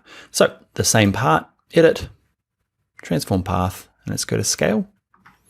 Okay, I want to make it bigger, but I'll hold down shift to get it to kind of be proportionately bigger. Okay, and then it's just kind of working out what seems to work for your design. Try not to click on the line. Okay, move tool. A little bit of transforming, a little bit of wriggling around. And this one down here is not going to be freshness guaranteed anymore. This one's going to be next day delivery. That'll do. Cool. I want to rotate it a little bit longer. You'll notice that I'm not going up to the edit menu much anymore. Okay, if I want to rotate, edit, transform, okay, there are some shortcuts. Free transform is the cool shortcut that does a bit of scaling and a bit of rotation all at once. So if you are like, getting really sick of going up to all these menus, you'll notice that the really common things have undo is Command Z on a Mac or Control Z on a PC. So if you are doing something over and over, just check, there's a little shortcut and you might be able to save some time. All right, so we've got the top one and the bottom one. They're just things on their own layers doing their own thing, okay? But it's the way to get them top and bottom. Next thing I want to do is grab my type tool. I'm going to click in the middle here. I'm going to be centered. I'm going to type 100%. I'm going to pick a font and a size. Bit big. Pick a bold one. So you go off, pick a font and a size. I'm going to stick one in the middle here, and we're going to use one of the easiest features. So with it selected here, go to your type tool. Okay, or with it selected, sorry, just make sure it's the layer is selected. It's kind of this light gray. Make sure you're in your type tool, and there's this little icon here. Okay, this little icon here is the warp text tool option. Okay, and watch this. Let's get down here. So style none. Let's go to arc, and it's going to arc it. Lower arc, arch. I'm just reading stuff out now. Flag is cool. And the best one of all, there's never not a good time to use fish. Okay, so have a play around with them. They've all got options you can make, just drag these left and right, decide which say the fish head goes. There's lots of kind of adjustments on them all. If you do find you've kind of destroyed it and they're not really working anymore because you've changed too many settings, a little trick is hold down the Alt key on a PC or an Option key on a Mac. You see the cancel. So I'm just tapping that key. So I'm on my Mac, so I'm holding down Option and it just clicks reset and everything goes back to normal. And what I want is bulge. There you are. Cool. And I'm just going to find a thing that works for my thing. That looks good. It doesn't, but it's okay. We've learned the tool. Let's click OK. All right, so that is the end of the tutorial, but now it is time for your homework. Okay, I would like you to take your newfound skills doing type on a path, okay, and make a badge for another company. Okay, it's a real association. It's this one here. If you go to your exercise files or your source files, it's 08B called badge exercise. There's the text, okay? So it's the Association for Pet Obesity Prevention. Check out their website, okay? And I'd like you to create a badge kind of similar to what we did here in our exercise. Okay, it doesn't have to be exactly like this. Use a bit of creativeness in there. Okay, and I'd love to see what you come up with. Okay, so pick fonts, colors, ways of using the type in here, and I'd love to see either a JPEG or a screenshot of it, okay, and either post it in the forum as outlined at the beginning there, or send it to us on social media. So for Envato Tuts Plus, they are Tuts Plus Design on Twitter. I'm Dan Loves Adobe on Twitter. But for Instagram, find me at Bring Your Own Laptop and just tag me in it. I'd love to see what you do. I'll give you some feedback if you ask for it, or let's just share what everyone's doing. Would love to, see what you're up to. All right, friends, that is it for this video. Let's get into the next one where we start looking at drop shadows finally. You're like, man, let's add some drop shadows to this text so it's more believable or readable. It's time to do that next in the next group of videos. See you there. All right, in this video, we're going to take the design we've been working on where the text is a little hard to read, and we're going to add, ready, drop shadows. And we're going to look at bevel and emboss, and get ready for it. We're going to hammer it with a gradient overlay. We're going to look at some of the other layer effects also in Photoshop, plus kind of lifting text with just a nice black box and playing with opacity. All right, lots of effects to learn in this tutorial. Let's get started. Okay, so first up, if you are continuing along in the series, okay, you can just work on your file. If you are not, go and open up 09 effects from your source files. And we're going to add, first up, a drop shadow to this big Mother's Day sale text. So just make sure in your layers panel here, you have the layer that you want to change selected. It's kind of this light gray. And down the bottom here, there's this little FX button. Click on it. Okay, and here are all the things we're going to look at in this tutorial. Okay, so we'll start with drop shadow. Here's the easy one. Now mine, you can see it's added a drop shadow. Got this big thing in the way. To move it, see this kind of light gray area here, just click, hold, and drag it to get it to a point where you can see what you're doing in the background here, and work with this panel. Now it'll remember the last thing you did, so yours is going to look a little different from mine. So let's look at the basics. Okay, so let's look at the distance first. Crank it right up. like right up, get it up to like 25. You can see it's the distance away from the type there. Then this angle here becomes a little bit more obvious. You can see I'm just dragging this little dial here, and it's just kind of the way that the light affects it. Okay, so it's up to you what you want your drop shadow to do. Let's look at these other two, and before I give you my kind of like the way I do drop shadows anyway. Spread you're not going to use too much. It depends on whether the kind of feathering is pushed right to the outside. It kind of does a weird choke around the outside. Don't use spread. The main one is size. Size is how fuzzy it is. Okay, so you can see I'm dragging it smaller, and you can see it's got, when it's down to 6 points, okay, you can still kind of see the text, but if I get quite high, it becomes this kind of like vague blur. Now, if you're like, how's it working? Is it better? Turn this preview on and off, just get a sense of what it's doing. Okay, so it's really up to you what you want to do. What I like to do is I like a straight up and down, okay, angle. So I'm putting 90 degrees, and I like the distance quite low, and I like the size quite low. So it will depend on your image and text. Okay, so I do like about maybe 5 by 0 by 5 is kind of where I end up being. You can see this, it's just a subtle turning it on and off. I don't know, I like that kind of drop shadow. You don't have to like it. Okay, but yeah, have a play around with that to get the settings you like. Let's look at doing one more, and we'll bring up some options. So if we click OK, we're done. Let's say I want to edit it again, because you're like, man, I wish I would change it again. You double click on this word drop shadow, okay, and it opens up. So you can go and make amends. I'm going to click OK. So let's do it to the save the date along the top here. Actually, let's do it to the photo, this one here, the name of the photographer. So let's select the layer. Let's go down to effects, and let's add a drop shadow. And let's say we want to do something different here, okay, because it's smaller text, and can I zoom in? I can. I can still use my shortcut to zoom in, which is kind of cool, using my spacebar key to drag it around. So what I want to do is I want to do something different here, because the size and distance don't work for this thing. And same with the angle. And the angle is the big, I guess, important one. It's this thing called global light. So what ends up happening, if you use the word global light, it just means that if I change this one for this text, it's going to affect everything else. Okay, so it's going to say, it's going to adjust this one. So if I want to adjust this one separately, I have to untick it. Let's look what I mean. If I rotate it around here, because I feel that's better, because it's on an angle, can you see it adjusted, this one here? I'm going to switch it around, you'll start to see. Okay, so the trouble with this, I'm going to put it back to 90. So they're all at 90. Then I'm going to untick this, and now watch this guy here. I'm going to crank up the opacity. That's one thing I didn't mention in the last one, the opacity. Okay, how much you can see of it. Crank it up to 100% so you can see.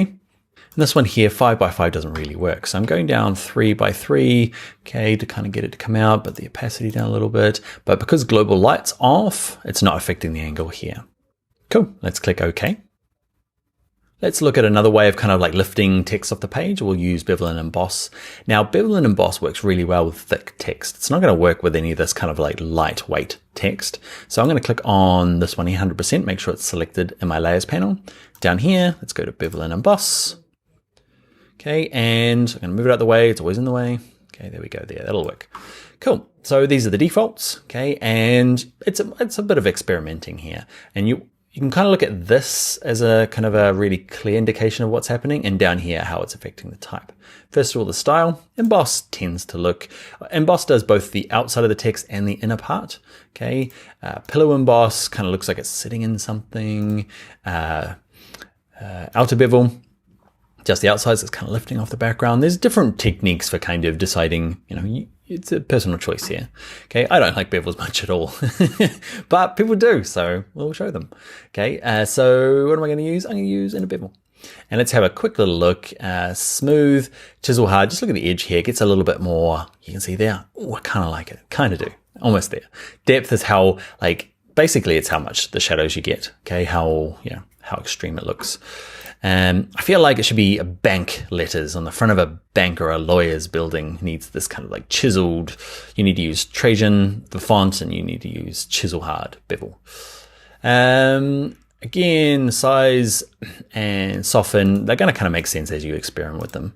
You can kind of see it says here how much, depends on how thick your type is. If it's really thin, you're not going to see anything. In this case, you can't see much of a change either because the font's quite small. Okay. So there you go, it's kind of a flat spot on the top, which I don't like. Okay, soften. I'm not sure why you'd go chisel hard and soften it, but anyway. There's more and more complexity you can get into here. at this Essentials course, we're not going to go into like the super hardcore stuff. Just play around with it, experiment with it, until you get it how you like. When you finish, click OK. One of the things I want to show you, and one of the other, we're going to combine two things we're learning. One is one of the other effects. So I want two effects applied to this thing. I want to change the color of it as well. So the effect is called color overlay, but how do you add more than one? Okay, you can do it by double clicking where it says bevel and emboss to open it back up again. And you can see on the top here are all the other options I had down the bottom in this effects panel. Okay, so bevel and emboss, we're going to look at color overlay. And watch this, if I turn the tick on, it's working. It's kind of made it a different color. But there's a bit of a gotcha. What ends up happening is I've turned the tick on and off, but you can see over here it still shows bevel and emboss. Look, because I can turn lots of these on. Okay, I need to actually click on the word color overlay to bring up the options for it. So you might be ticking this on and then thinking you're at there. Okay, or at least say, let's do it again, tick that on and thinking you're there making adjustments, but nothing's changing. Okay, it's because you need to actually click on it. So I'm going to turn all of these off except for color overlay. Color overlay, I'm going to click on it and click on this little square here. Yours is probably set to red by default. It remembers the last thing you did. Like when we're picking font colors, you can just drag this hue slider to get it to somewhere you want. Okay, and pick a color. Doesn't have to be that bad. Come on, Dan. I'm not sure what color I'm going for, but you get the idea, right? So drag the hue slider up. Now click in here for the circle you want, and then just keep an eye out here how it affects my chisel. All right, if you're looking for branded colors, you might type in the RGB colors here or the CMYK colors if you have it, or maybe the hexadecimal numbers to be really precise. Let's click OK. So we've got two things applying now. Let's click OK. So those are a couple of effects, and we've used those mainly to kind of make the text pop off the page.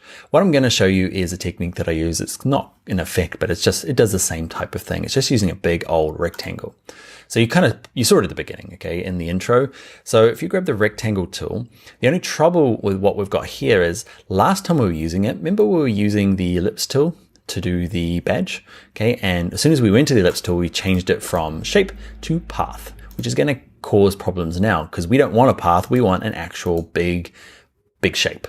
Okay, so the path is just kind of like an invisible outline, whereas the shape's an actual thing on the page. So rectangle tool, shape, up at the top here, fill color, click on it, pick a color from the swatches. I'm just picking black. If you want to get a bit more detailed, you can click on this option, gets you back into our lovely color picker. Cancel. I'm just going to use black.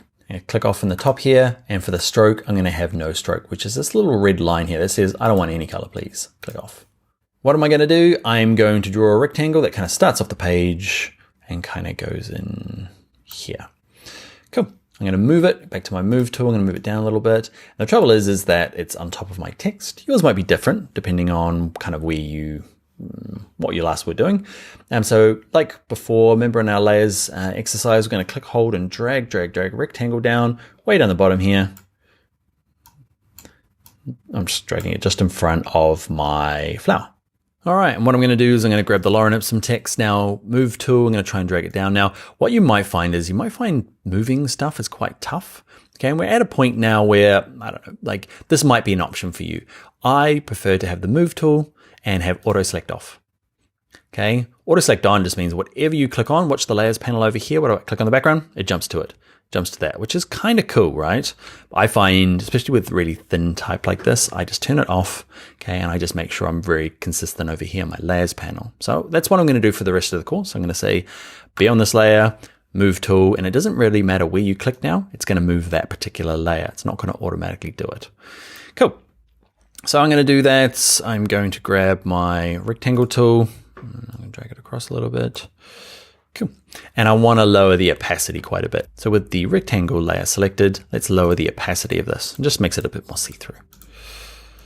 Yep. So that's just another technique instead of using drop shadows. You see it quite a bit. But you might hate it. That's okay. You might love the chiseled bevel and emboss. That's okay too. All right, next thing we'll just look at one or two more. You can experiment with them all. We'll look at putting a stroke around the outside. Let's do it to the mother text. So Mother's Day sale. Okay, double click, because we're going to add two to it. Remember, drop shadow and double click. and we're going to add a stroke around the outside. Remember, turn the tick on, make sure you're actually there, it goes gray, okay, and you'll see I've got a little stroke around the outside. Let's zoom in a little bit using my shortcut keys. There's kind of two things to work with. One is I'll change the color first of all. So color down here, pick a hue. I'm going to go for that kind of like orangey red thing I was doing before. And let's crank the size up. Okay. Size is too much at the moment.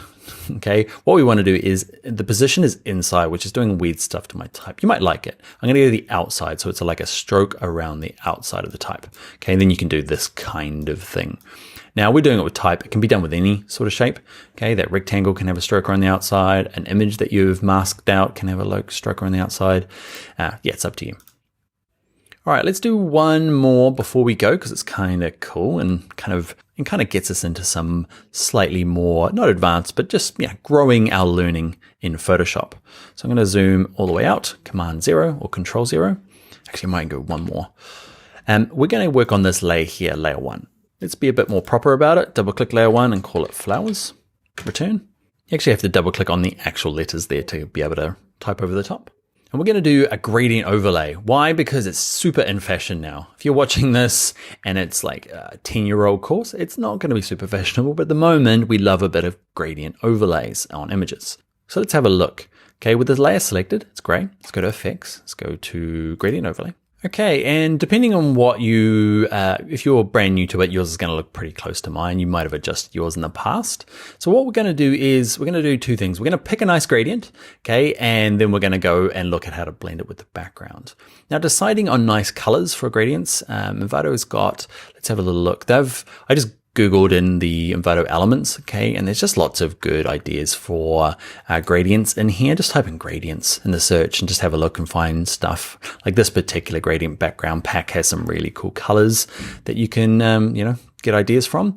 So once you've got an idea for a gradient, jump back into Photoshop. And you drop down this little gradient arrow here, this little chevron, click on that, and you've got some built-in ones. Oh my goodness, there are some bad ones. Okay, these have been in here forever.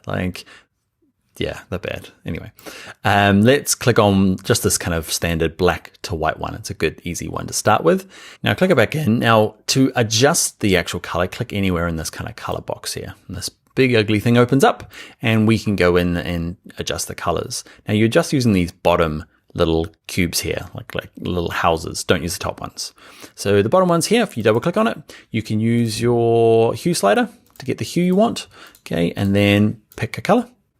I'm gonna pick a color that I saw. It's kind of like an orangey peach color. I figured that out earlier on when I was playing around. Okay, click OK. So that's the beginning of it. Double click this last one and do the end.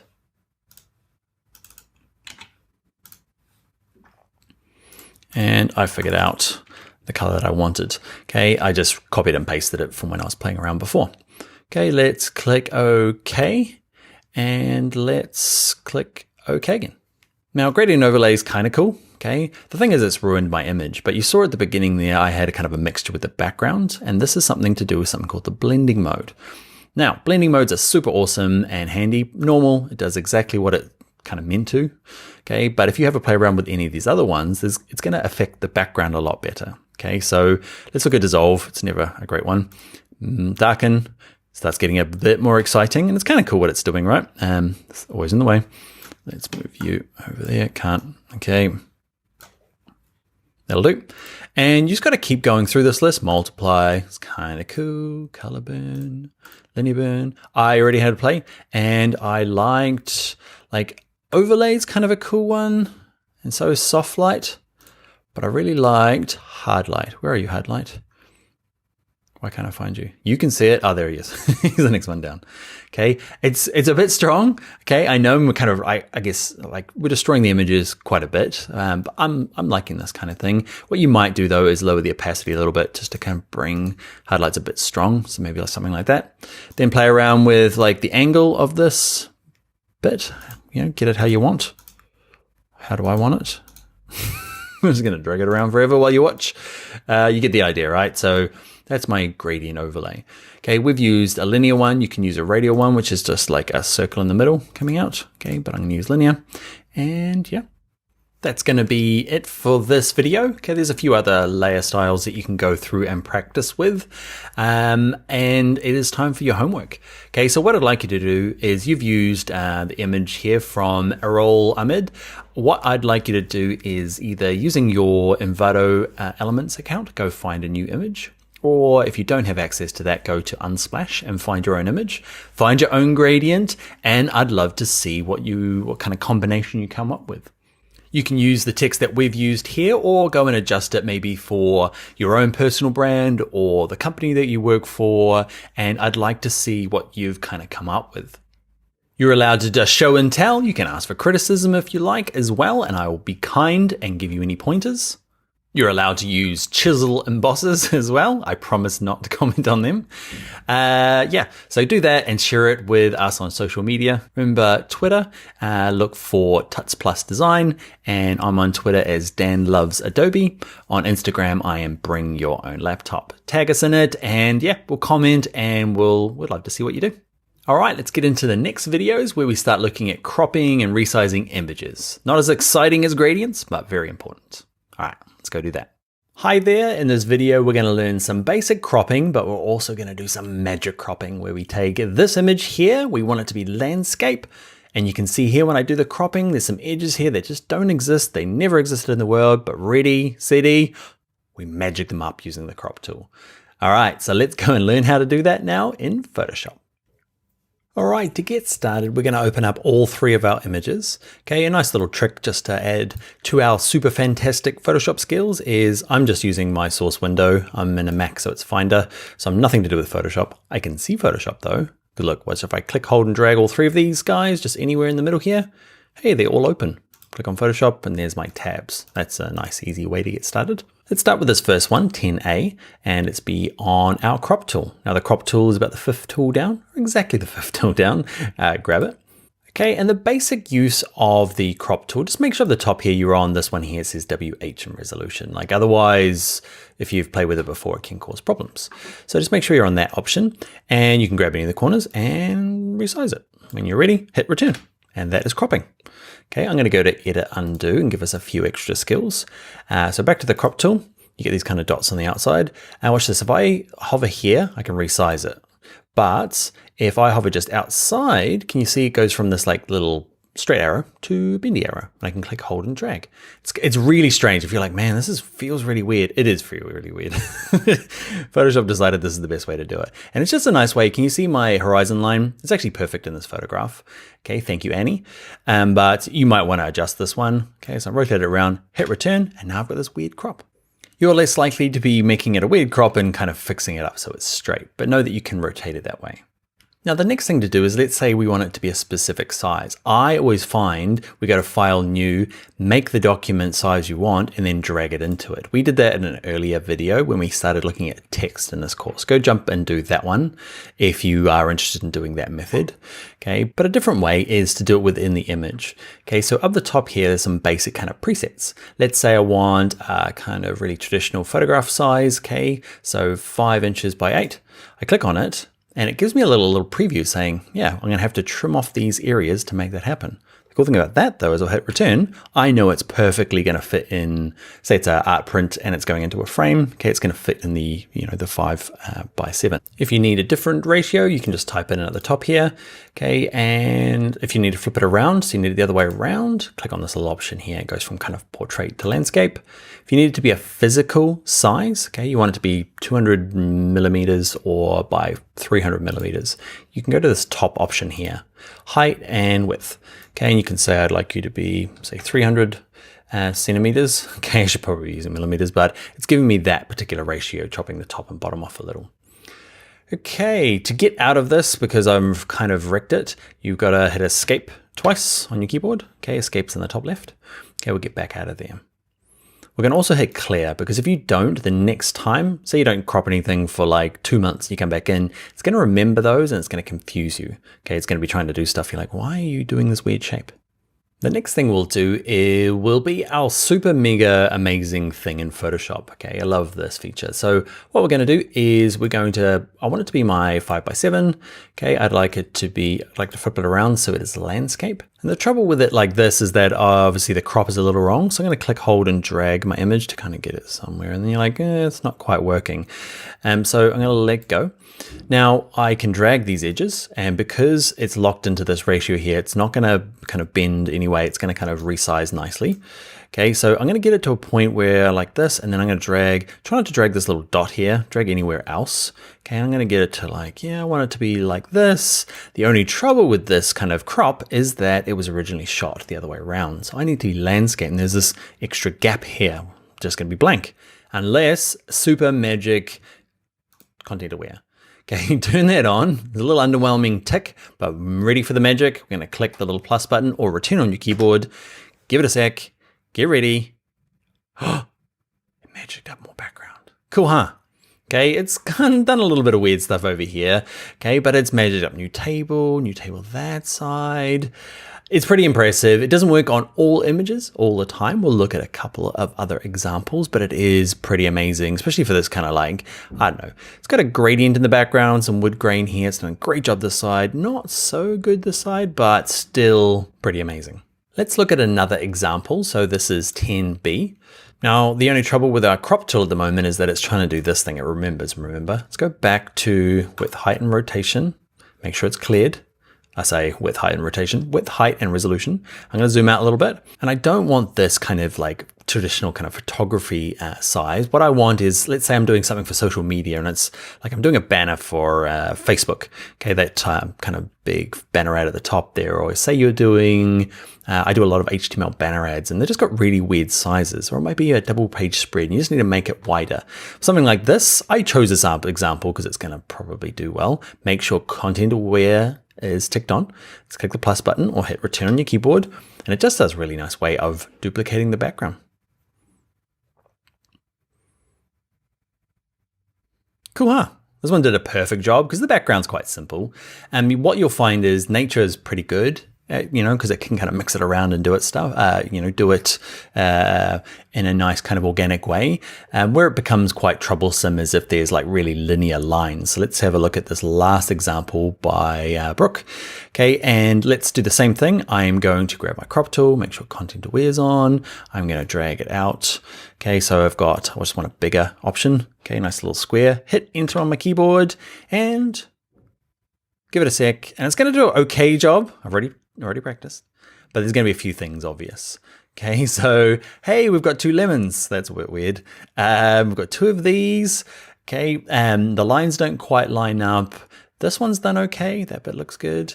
Okay, so there are just times where this thing just doesn't work at all. It's done an okay job, but it's a little bit obvious of a few of these. Later on in the course, we'll do a bit more retouching where we'll show you how to fix it up once you've got to this stage, just to kind of get rid of double lemons. But yeah, I guess I want to show you with really cool examples like this guy. And this one here did a pretty amazing job. And then to show you an example that doesn't always work. All right, so that is cropping. We did some rotating, and then we turned on content aware fill. You might want to turn this off before you finish this class, just so that it's not trying to do it all the time. You turn it on purposely. All right, my friends, we will see you in the next video. What are we doing in the next video? We're talking about resizing and resolution. Hi there, it's real me. I'm back again for this video because we're going to talk about resolution. And resolution can be a little bit difficult. I find it's a little easier when I wave my arms around for this one. So what we'll do is we'll go through some practical examples and cut back and forth to the computer to explain it. All right, so let's get started. First by opening up 2 images. It's 11A resolution from your exercise files. Okay, and these ones are from Jonathan Francisca, both of them. Okay, and what we're going to look at is kind of resolution gets kind of, we talk about high and low resolution, good quality, bad quality. So this first one, A, is good quality, high resolution, and this one here is low quality, bad resolution. It'll open up in your Photoshop quite small, and just hit Command plus on a Mac, Control plus on a PC to zoom in. You can see we've all seen examples of this where it gets kind of all a bit pixelated. I'm going to zoom out about there. Okay, there's just not enough resolution or density of pixels in it to make it look convincing. This bigger version here though has the exact same problem, okay? But the cool thing about it is the human eye and the human brain can't tell the difference between lots of little cubes and a real image. So what do I mean? If I zoom in, okay, Command plus or Control plus, it's actually just made up of, if I get close enough, of tiny little cubes. But far enough away, my human brain can't tell the difference. So they get referred to often in, there's two kind of main sizes. There's 72 dots per inch versus 300 dots per inch, okay? And that's just kind of like quality levels. And let's say that most images that are born, okay, through a digital camera or through stock library sites are gonna come at this 72 dots per inch. So let's check that. Let's go to Image, and let's go to image size, and we can check that this one is indeed 72 dots per inch. Okay, we also use pixels per inch, depends on which kind of realm you come from. PPI or DPI, people refer to them as, just the shortened version. It doesn't matter, they're interchangeable in this case. So this thing here is 72 dots per inch, and it is really big. You can see it is 72 inches across. So let's say we have been asked, we're going to get this image ready now for print, and the specifications have said we would like this document at 300 dpi or PPI, okay, and we want it as the biggest size we can get. So what we do here is, let's say we've got our image, we need to send it off to the printer or send it to a newspaper. We're going to go to image size, and what we're going to do is we're going to make sure resample's off. Okay, when we're resizing original artwork, resample off is best to get started with. And let's turn the resolution to what they asked for, which is 300. And what you would have noticed is that you've noticed the size changed. It went from like a really big 72 inches down to something quite small, 17. Okay, and we'll cut to some real life footage now when I'm going to wave my arms around. All right, so here I am, arm waving time. So what ends up happening, right, is you've got this document, it's 72 dots per inch, and it's really big, 72 inches, right? It's really, really big. Okay, so, but the requirement is 300. Okay, so what that means is my 72 dots in an inch, say my inch is this big, okay, and there's 72 little squares in there, okay, but the requirements are I need 300 in there, not 72, I need more. So what you do is you end up telling Photoshop, like, cram 300 in that same square instead of 72. And what it does is it says, well, there's all this stuff out here, I'm just gonna keep grabbing it and cramming more into that 1 inch. So instead of 72, I'm gonna grab some more, now there's 100. I'm gonna grab some more of them, come in here guys, and they pile them on and squeeze them all in, gets up to 200 and keep squeezing them in, and they pull them all in until there's 300 of them in that same inch instead of 72. And the cool thing about it is that now that one same inch has a lot more detail in it, and it looks really good for print. And that's what print needs. Our human brains can be convinced by a print, okay, that's at 300 dots in that inch. Anything less and you start going like, oh, I can start to see the little dots. Okay, so, and anything more we don't need. Our little brains don't need any more than 300 dots in that little inch. You can go more. So that's why we need it. And what the trade-off is though, is because I've grabbed all those dots that were hanging out here and pulled them in, the physical size of the whole document got smaller, about a third smaller. Okay, so we had to kind of cram them all in, but the drawback is the physical size gets smaller. And that's, I guess, just one of the trade-offs when you are working, especially with print, and you've been asked for 300 dpi. Just know that whatever image you've got, it's going to be about a third. I know it's not perfectly a third, but yeah, it's about that. Okay, so the next thing to think about is, let's say I need it to be 300 dpi. Okay, so that job's finished. We're done with that one. We got it. It's a bit smaller. I think it's 17 inches across now at 300 dpi. Job done. Send it to them. That's as big as it can be at that resolution. But let's say there's a chance where, or there's a time where you're like, actually, it needs to be 300 and it has to be 18 inches across. You've just done that little calculation and Photoshop said it can't be. Can only be 17. You're like, What you can do is, remember that little checkbox? We'll go check it again in a second. That little checkbox that says resample, that's the thing where you tick that and you type in 300 and you force it to be 18, okay? And Photoshop will do its best. It'll just invent new pixels, okay? So it pulled in all the ones it needed and then it goes, well, I still need some more. So I'm just gonna like start messing about with the file and start duplicating them and making more. And that's totally fine when you get to a certain kind of like a little extra half an inch, no problem, nobody's gonna notice, okay?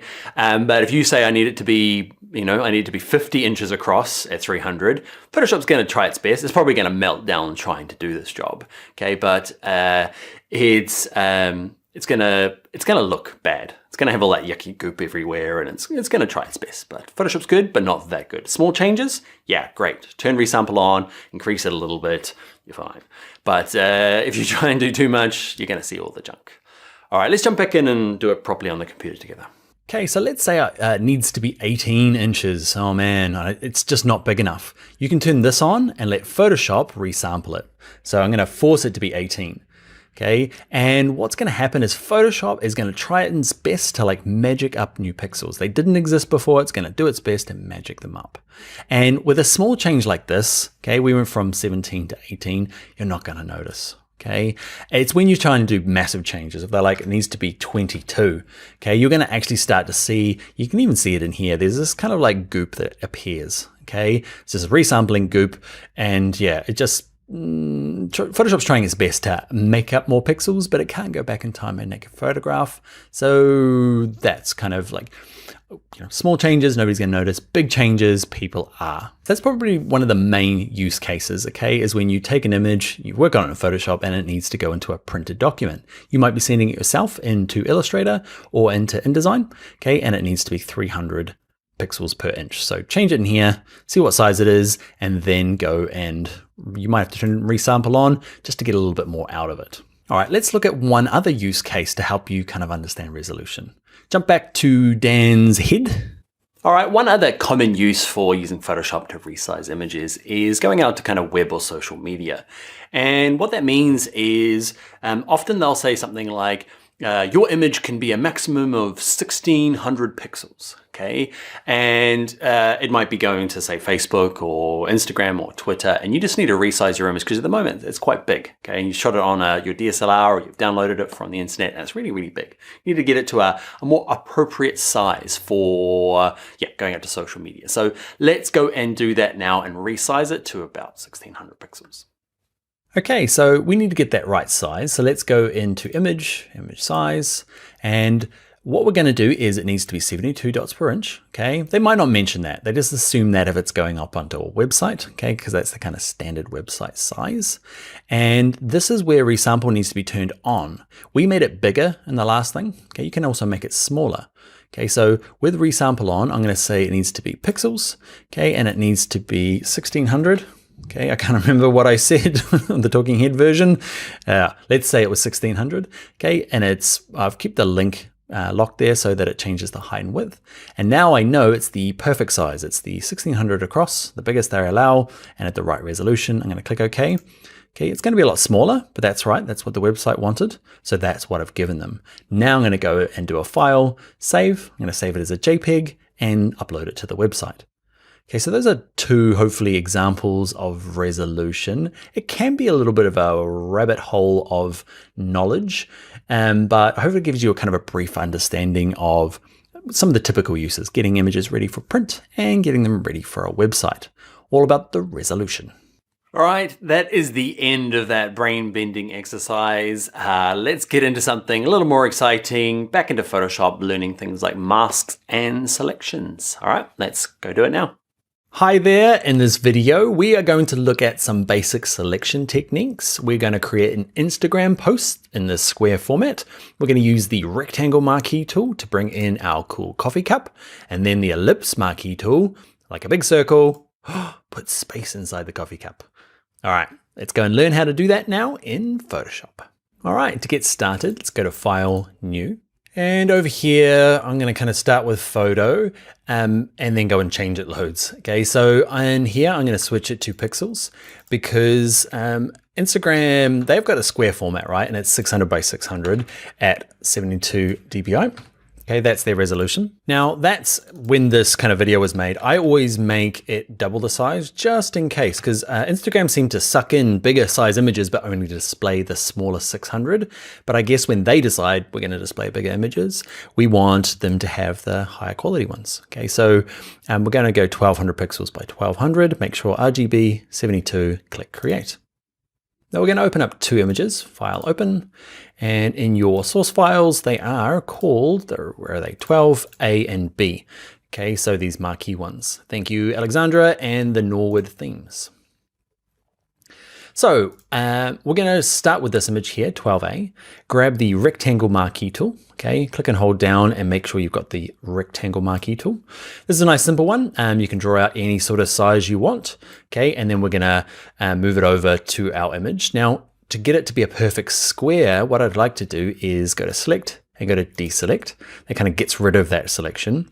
And who can guess what key I hold down on my keyboard? That's right. It's Shift. So I hold Shift down and kind of start anywhere up here. It gives me like a perfect square. It's going to work for my Instagram. Okay, got it kind of cropped how I want. If it's not quite right, you can you see I can just hover in the middle of the selection and move it around? Okay, get it to where I want. And then all I'm going to do is go back to my move tool, and we're going to use the shortcut that we learned earlier. Remember the fun tab game? You can copy and paste it. I won't come find you, but we'll do it the proper way. Click and drag, drag, drag, drag, drag, drag, back to this original image here, and then the mouse down the whole time and let it drop into here. So what we're going to do now is practice our scaling. So we're going to go to Edit, and we're going to go to Transform. We're going to go to Scale. I'm going to zoom out a little bit. Okay, and I'm going to grab the edge, and I want it to come down proportionately. Okay, or scale down. We're going to hold Shift. Okay, get it to kind of where I want, roughly there. Roughly there. And then I can kind of drag the middle. Don't drag this little thing in this little target. It's the kind of center of rotation. We don't need to mess with that. Just drag anywhere but there. And kind of get it in the middle. Okay, when you're ready, hit Return or Enter on your keyboard. Otherwise things don't work. So that's the rectangle marquee tool. Drag things in a big rectangle or square by holding Shift, and you can copy and paste things. Let's go to 12B and just look at the very similar ellipse. Okay, elliptical marquee tool. It's going to do exactly what you think it's going to do. Okay, I'm going to draw out an ellipse, and I'm going to go to Select, Deselect, and if I hold down Shift, it's going to be a perfect circle. And I'm just going to kind of crop it there. Okay, we're going to put our space inside of a coffee cup. So again, move tool, drag, drag, drag to this first tab, holding down the mouse key the whole time, let go in the middle, too big, Edit, Transform, Scale, grab the corners, hold Shift, drag anywhere but the target. And we're just going to keep dragging it down until it's kind of in a, don't worry too much at the moment. The edges are a bit crisp. We're going to learn more and more features as we go along. This is, I guess, just a quick and easy thing to do. Now, if you're finding it hard to move around because it's jumping around, I quite often just use my keys on my keyboard, okay, the arrows. So I'm just tapping the arrow key to the left and up a little bit. Zoom in. Okay, you can see the edges aren't perfect here. We'll look at doing a bit more of that later in the course. Okay, but just tapping around. When I'm ready, hit Return, zoom out. Oh, awesome. Looking cool. Straight to Instagram. Okay, so that's using the marquee tools, okay, the circle one, the ellipse one, sorry, and the rectangle one, nice and quick and easy. What I'd like you to do though is I'd love you to do your own version, okay, find your own coffee cup or plate or bowl, something kind of looking from the top, and find your own image in the inside. Okay, one thing you might find is I just happen to find an image that's a perfect circle. You might be on a more of an angle, okay, so you might do with this layer here selected, go to Edit, Transform and Scale it, and you might have to kind of distort it a little bit to fit in with maybe, you know, the perspective of the image. Okay, I'm not going to, so I'm going to hit Escape. It's my undo key.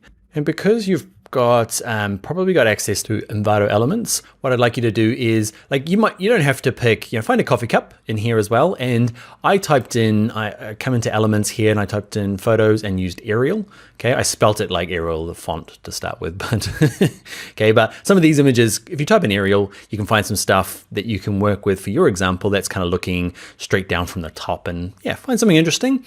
Once you've got it, okay, find your own coffee cup, find your own Arial image, and see if you can combine them as practice. And then with your social media Instagram posts, is tag me in Instagram. Okay, so I am at Bring Your Own Laptop. I'd love to see what you do. You can also add it to that forum we mentioned at the beginning there. In Envato, you can look in the forums, and if you search for Adobe Photoshop for beginners, you'll find our little shared group where you can share the things that you've been making. If for some reason you don't have access to elements, try using unsplash.com, okay, and find some images in there. All right, friends, let's get into the next video where we kind of do a bit of masking, but it's a cheap trick. Not a cheap trick, it is a good trick. Quick and easy. Let's look at how to do that next in Photoshop. Hi there, in this video we are going to use Photoshop to take this image and clip it inside a letter like this. Boom. Quick, super easy, all still editable. You can move things around. It's really cool. Let's go learn how to do it now. All right, to get started, open up the source files and open up the one called 13A clipping mask from Bale Murrow. To get started, grab the type tool, click once and type a letter. Okay, now mine's already a ginormous big serif letter because I practiced before the video. And obviously at my font size, you can see it's something ginormous. It's like 900. Weirdly, the font sizes only go to like 72. So yours might be as big as it can be at 72. You can either type in about 900, pick a font, or do what I do and just kind of click and drag to the right on this icon. So I'm clicking, holding my mouse and just dragging to the right. And you can see it goes up way past 72 until you get to kind of a size that you like. And I've decided about 900 something. I'm gonna grab my move tool, get it into position. It doesn't matter what color it is at the moment, okay, because you saw at the beginning, the image is gonna go inside. Now the way this works, it's mainly to do with the layer order. The image has to be on top of the D. Feels a bit weird, but that's the way it works. Now if I drag the background above the D, often it just says no. Okay, so what you can do is just give it a name. Okay, we've run into this problem before, it's locked. So just double click it, call it roses. Okay, and drag it just above, and we are ready to go. To make the magic happen, make sure roses is selected. It's this light gray. Then go up to layer and go to this one here. It says create clipping mask. Ready, steady. Cool, huh? Super easy, super quick, nice clean kind of mask. That's why it's in this section. And it works really good with these kind of simple shapes like like type. So some of the things, so it's easy to get started. Now let's look at a couple of the interesting parts to this technique is I've got roses selected. So if I go to my move tool and move it around, you can see it moves independently of the D, which is really cool because it means I can kind of get it perfect how I want. I can also use the edit, transform, scale, and then I can kind of resize this to how I want it to be. Okay, get in the right position, click return. It's the same for the D layer. Okay, if I click on this and move it around, okay, it's independent. But there's gonna be lots of times where you wanna move them together. So what you can do is click on the first layer, hold shift down on your keyboard, and then click the second layer. They're both light gray now, okay, and I can move them both around and I can both transform them at the same time, okay, just have them both selected. Now I'm gonna go and add the white background and the drop shadow. You don't have to, you can skip on to the next video, but if you wanna hang around, let's put a white background in. Why don't we have a white background now? It's because there's nothing there. It's kind of invisible, and Photoshop uses this checkerboard kind of effect to kind of try to represent invisibility. There's nothing there. Okay, but I want a solid white background and a drop shadow. So what I'm gonna do is down here on my layers panel, I'm gonna click on this little icon here. It's kind of if you hover above it long enough, it'll tell you it's the new layer button. Click on him. And instead of layer 1, I'm gonna be real good and call it white background. And the easiest way to fill it with white is with it selected, go up to here to edit, there's a fill option. And from this drop down, yours is probably sent to something else. Okay, I've set mine to white, click OK, and we have a white background. Wow, we have white everywhere. But over here, remember with the bird looking over the top, the white background's too high, click, hold, and drag it. Okay, so it's underneath everything. Next thing I want to do is add a drop shadow to my D. So I'm going to click on the D layer and I'm going to go down to here to effects. I'm going to go to drop shadow and I'm going to mess about with this probably for 10 minutes while trying to figure out what kind of drop shadow I want. The one thing you might have to do is the distance is going to be really small in the size because it remembers the last thing you did. And we're doing drop shadows on really small text. Okay, so first thing to do is just crank up the distance and the size. Or not the size, sorry, the distance, and make sure the opacity is high. So at least you can see your drop shadow, because if the distance is really small, you can mess around with these all you like, but you can't really tell what's going on. So crank it up and yeah, go on to the next video while I mess around with this. All right, in the next video though, we are going to learn how to use the quick selection tool. It's pretty amazing to do selections with, so yeah, I'll see you over there.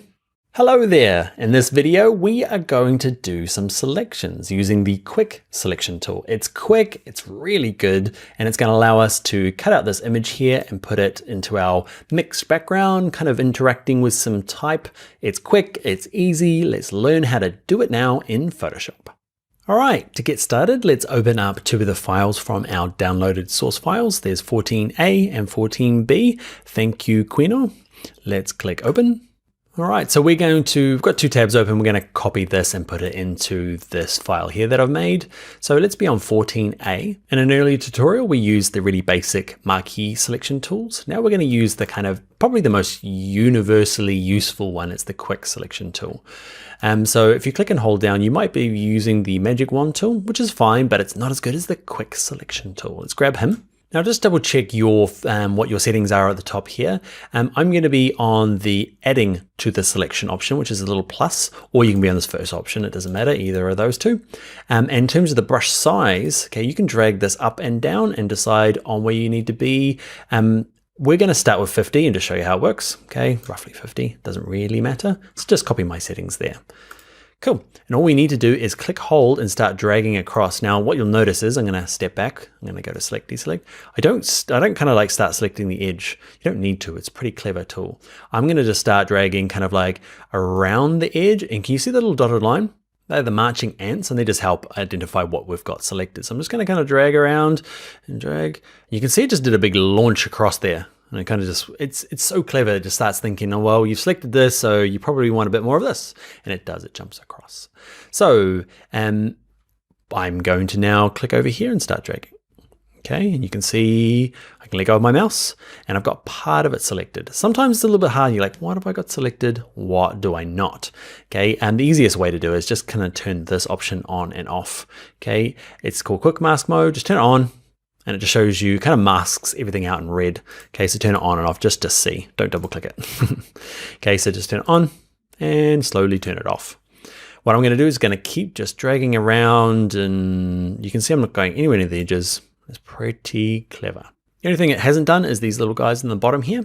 Now I've picked a pretty good example for this. So when you're maybe using your own stuff, we're going to learn in some future videos a little bit of extra tricks to get some more tougher selections. But if it's a product shot or something like this, it's a really nice studio shot.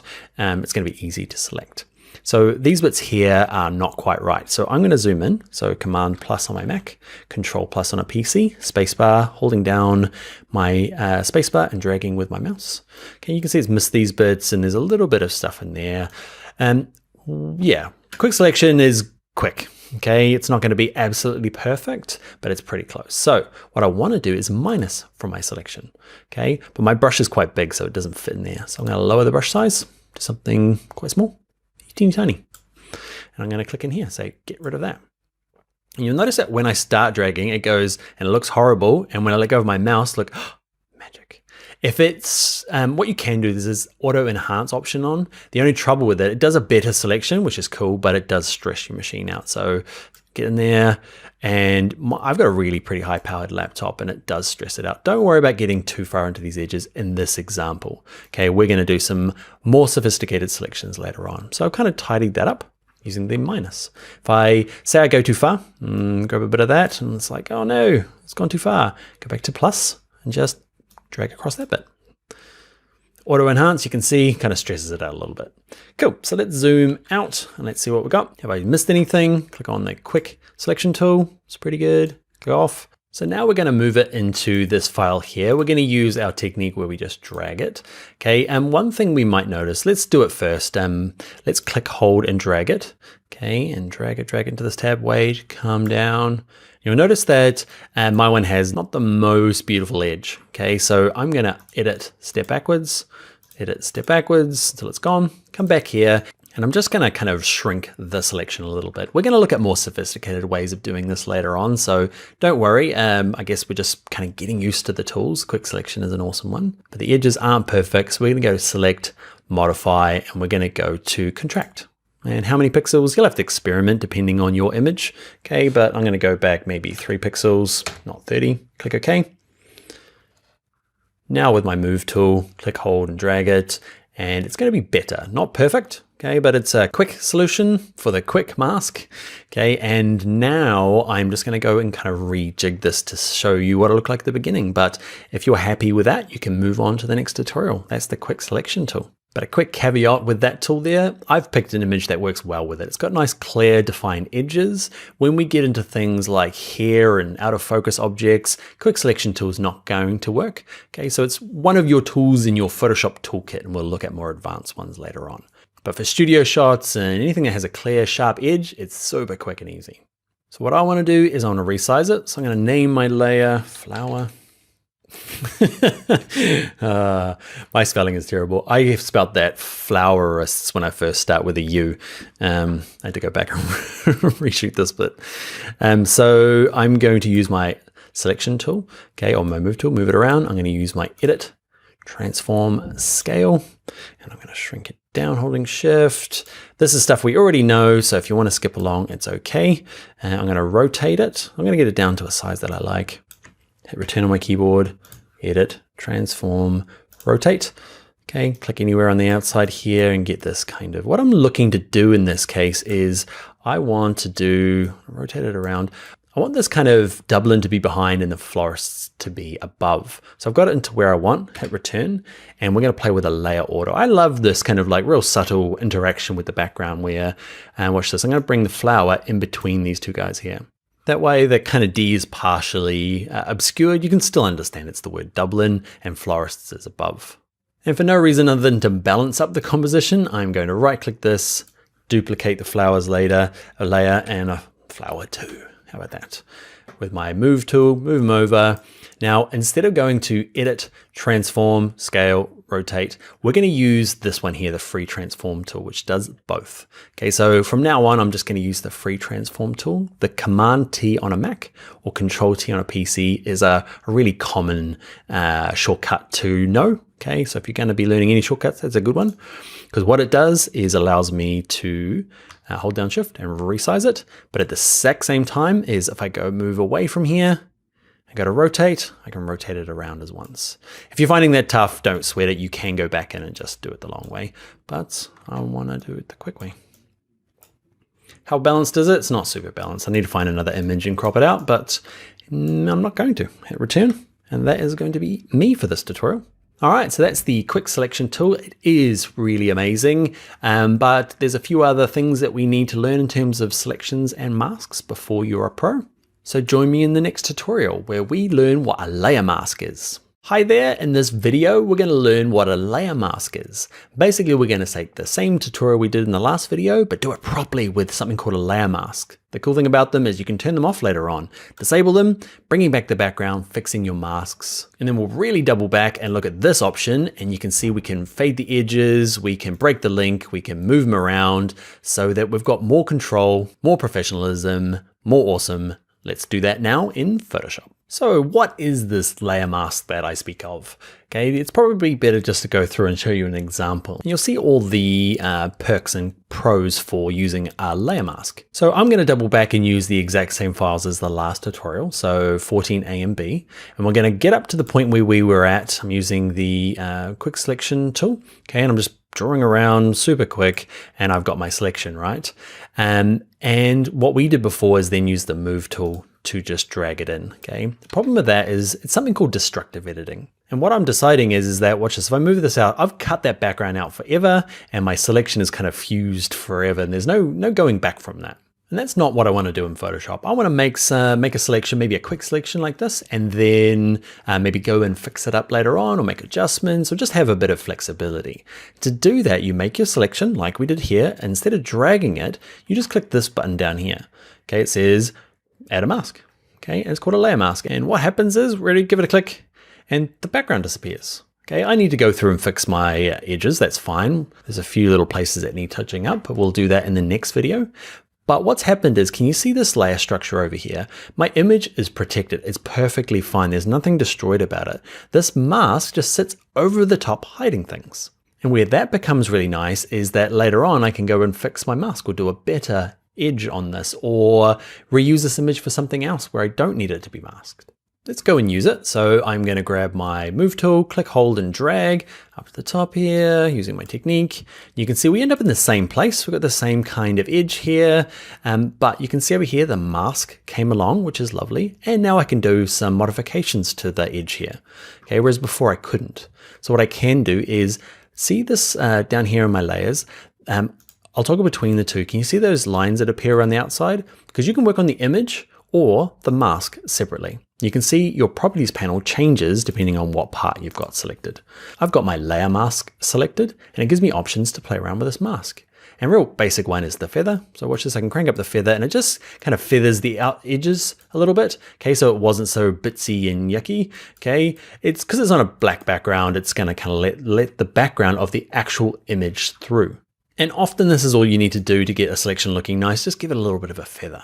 So let's look what else you can do with it. So I can right click on my mask and say just disable. I'm not turning it off forever. I can just see what was in the background there. It's not much because it was a black image in the background.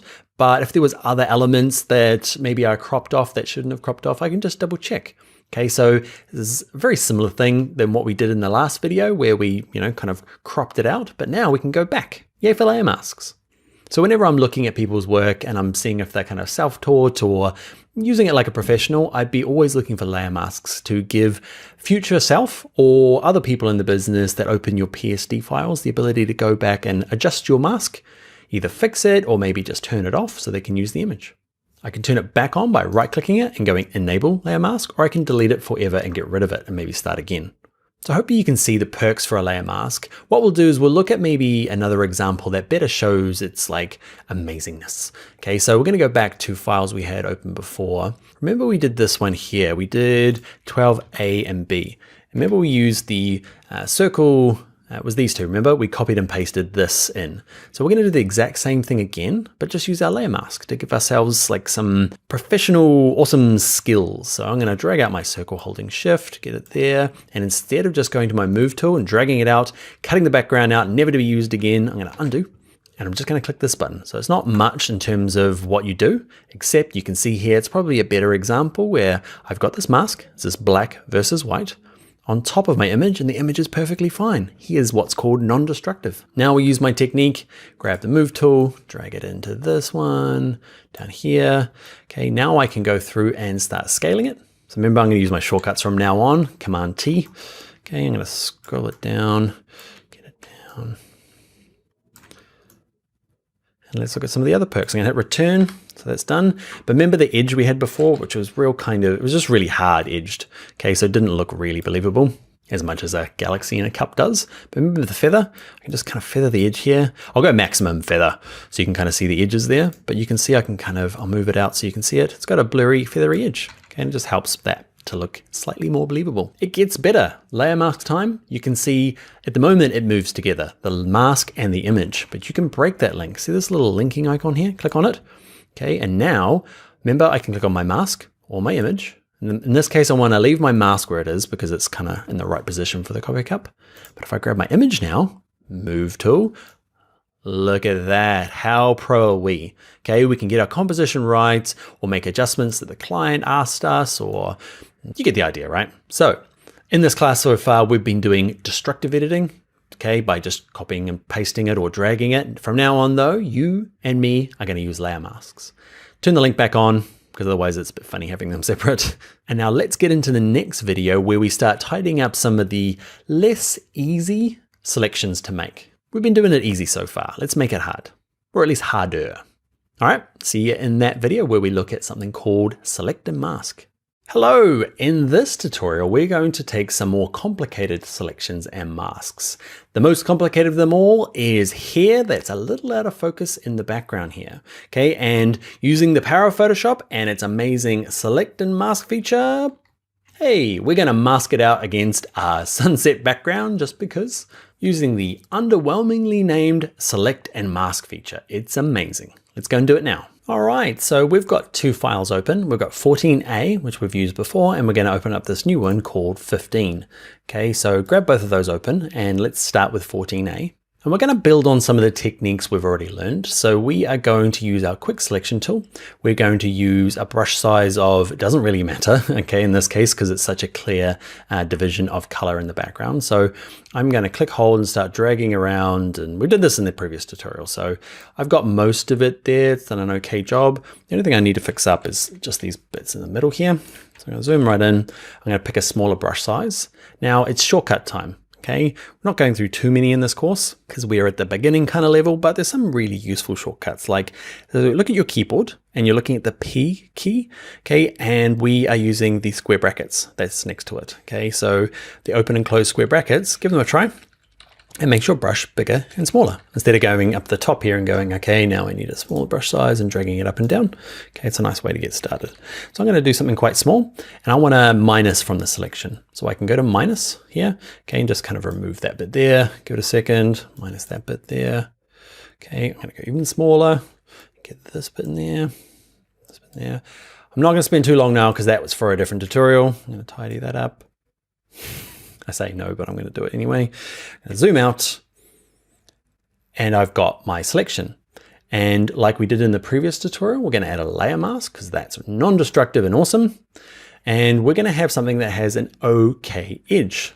Okay, and we looked at doing feather, and feathers doesn't kind of work. What we want to do is maybe tuck it in a little bit. So what we're going to use is this magic thing here called select and mask. If you can't see it, you might be on this thumbnail here. Doesn't appear. So I can click on my mask and then select a mask appears in my properties panel. Okay, so click on select a mask. They should call it like super amazing mega masking fixer thing. Okay, because it's got an insignificant name, select and mask, but it does some really amazing tricks. Okay, so yours might look like more like this. So we need to do a couple of things. The first thing is along the top here, we need to decide on, I think it defaults to onion skinning. We can check it against different backgrounds. Now this will depend on your actual image. Ours is white against black. So if I start masking it against black, okay, it's just put a solid black background in there to kind of show me the edge. It doesn't show me it very well. Whereas white, I zoom in a little bit, you can see it's a really easy contrast against the edges here. So decide what works for you on black, on white. It might be on the layers, that might be one that works for you as well if you've got a layer underneath. So where does the magic happen? Magic happens is there's kind of two ways. If you go to edge detection, okay, and often you can just lift this up and it fixes a lot of things, okay? I'm gonna crank it up a little bit and I'll show you the preview on and off. It can stress your computer out a little bit. Now also note that we're not looking at high quality preview. You can turn this on, it just stresses your machine out even more trying to produce these previews. So if the machine is struggling, you can turn that off. I turn mine on and what we're gonna do is look at the original. Okay, this one here that says show original, click that. So that's what it used to look like. Okay, and that's what it looks like now. So it's kind of softened that edge nicely. The shortcut for it is P, and I use that quite a bit. So just tap P on your keyboard to turn it on and off, on and off. It smoothed it out, but it hasn't perfected it. I find the magic potion often is down in here and under output, and this decontaminate colors. This works really well when there's a huge contrast between the background and the foreground that you're trying to mask out from, and the color kind of leaks around the outside. So if this was against blue, you'd have like a blue kind of halo around the outside, and that's often where the problems with selections are. So you can click on decontaminate colors and magic. Okay, so hit P on, P off. Now that's fixed this particular one really well. What we'll do is we'll open a more complicated example. We'll finish this one off first, but we'll get into a more complicated example. Okay, so there are other options. We'll go into global refinements. Now, this is work for this particular exercise. You might find you've got a very similar flower against the background, but those two tricks didn't work. Don't think radius and decontaminate colors are the only things to do. Start playing around with smooth. Okay, so let's turn decontaminate colors off. And then you can see the smoothness just kind of tries to kind of smooth out any kind of jagged lines that you might have got in your selection. Feather does what we did in the earlier example. Okay, I don't find that super helpful. Contrast shift edge. Shift edge is a handy one. Okay, just gonna watch this. If I go a little bit this way, you can see it's just tucking it in. So instead of decontaminating the colors, it's just kind of shifting the edge of this radius, minusing it a little bit. Okay, so kind of trimming off the edges. Find that is a reasonably useful one too. Okay, so there is a lot of experimentation with this tool, I guess is what I'm trying to get across. Okay, when you're finished, what we're gonna do, I'm gonna output to our layer mask. Okay, you can create a new layer from our selection. I'm just gonna adjust the one I've already got and click OK. But what I should have done before I clicked OK, go back to select the mask, and the decontaminate colors is what did the magic for us. And I'm going to say, let's make a new layer with this new layer mask so I can see my old one versus my new one. So there's the new one. I'll turn that off, turn my old one back on, create an edge, Turn that one off, that one on, nice edge. But let's go and look at a more complicated example, some hair, or this will work the same for, say, some grass or something that's really hard to select. So let's jump over here to the 15. So this one's a lot trickier. Where it's really hard to do selections is here, and out of focus here could be the hardest. So I'm going to show you a reasonably, hard thing to do. Is it going to be absolutely perfect using select and mask? No, but it's going to get you most of the way there. It's pretty amazing. So what I've done for you for this particular file is I've got two layers. I've got the model on top of a background. We're going to try and match these two up. Okay. What they have to do with our florist, I'm not sure, but I wanted to do here because everyone's going to ask about it. I know it always happens in my classes. So with the layer selected, okay, I'm going to go back to my quick selection tool, pick a size. Okay, I'm going to start with 50 just because. And I'm just going to click and drag around to try and get most of it. Cool. So if you're playing along, yours is not going to be, depending on where you selected, okay, it's going to be slightly different result from where I'm at. Okay, but I've got a reasonably, it's a pretty cool selection. Okay, and what I want to do is add a layer mask. Okay, you're like, not very convincing, Dan. All right, so what we need to do now is click on my mask, go select a mask. And up the top here, we've got to decide against what background we want to see it. Now, you can see against white, against black is probably better in this case. Remember before it was white, so against black is nicer here. On layers could be quite useful as well, because sometimes you can get a bit carried away with like getting the most perfect mask when really it just needs to look good against here. So let's start with on black to make it clear for you. Now the radius is just not going to work in this case. I'm going to zoom in a little bit so you can see kind of, because there's two like contrasting areas. There's this kind of out of focus here, but the nice strong crisp edge of the skin here. If I lift up the radius, it's going to try and, it's fixing the skin a bit, but it's kind of not doing a great job over here. So radius is not particularly going to work for me on this case. Now I can play along with global refinements. The problem is it's doing it globally, and I have these two really different kind of things going on.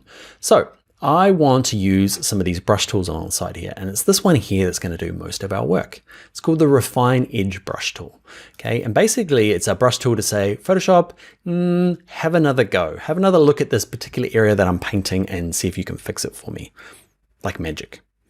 I'm going to use a bigger brush size. Now, I'm cheating and using square brackets, okay? You can use the slider up here to pick a different brush size, but to make it go bigger and smaller, have a look down your keyboard. It's a shortcut, okay? It's one of the really helpful ones when you're doing lots of masking. Next to your P key, just to the right of it, are square brackets. The opening and the closing, just tap them and see that it'll make your brush bigger and smaller. I find this is a real easy way to work. So what I'm going to do is make a nice big brush and say, Photoshop, please have a look at paint. I'm going to paint across this and have another look at this stuff.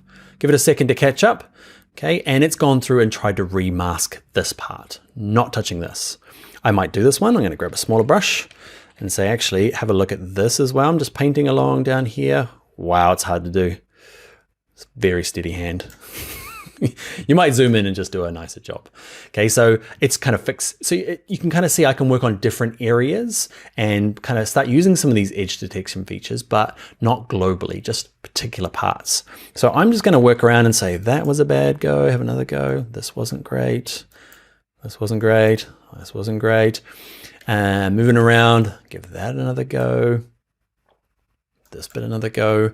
Now remember we're doing against black, and it's not it's very unforgiving. So it's a good way to get started, but don't get disheartened if you're like, man, this is never going to look good. It's not perfect around the outsides yet. I'm going to keep working around. Have another go at that, please. That guy, that guy, that guy.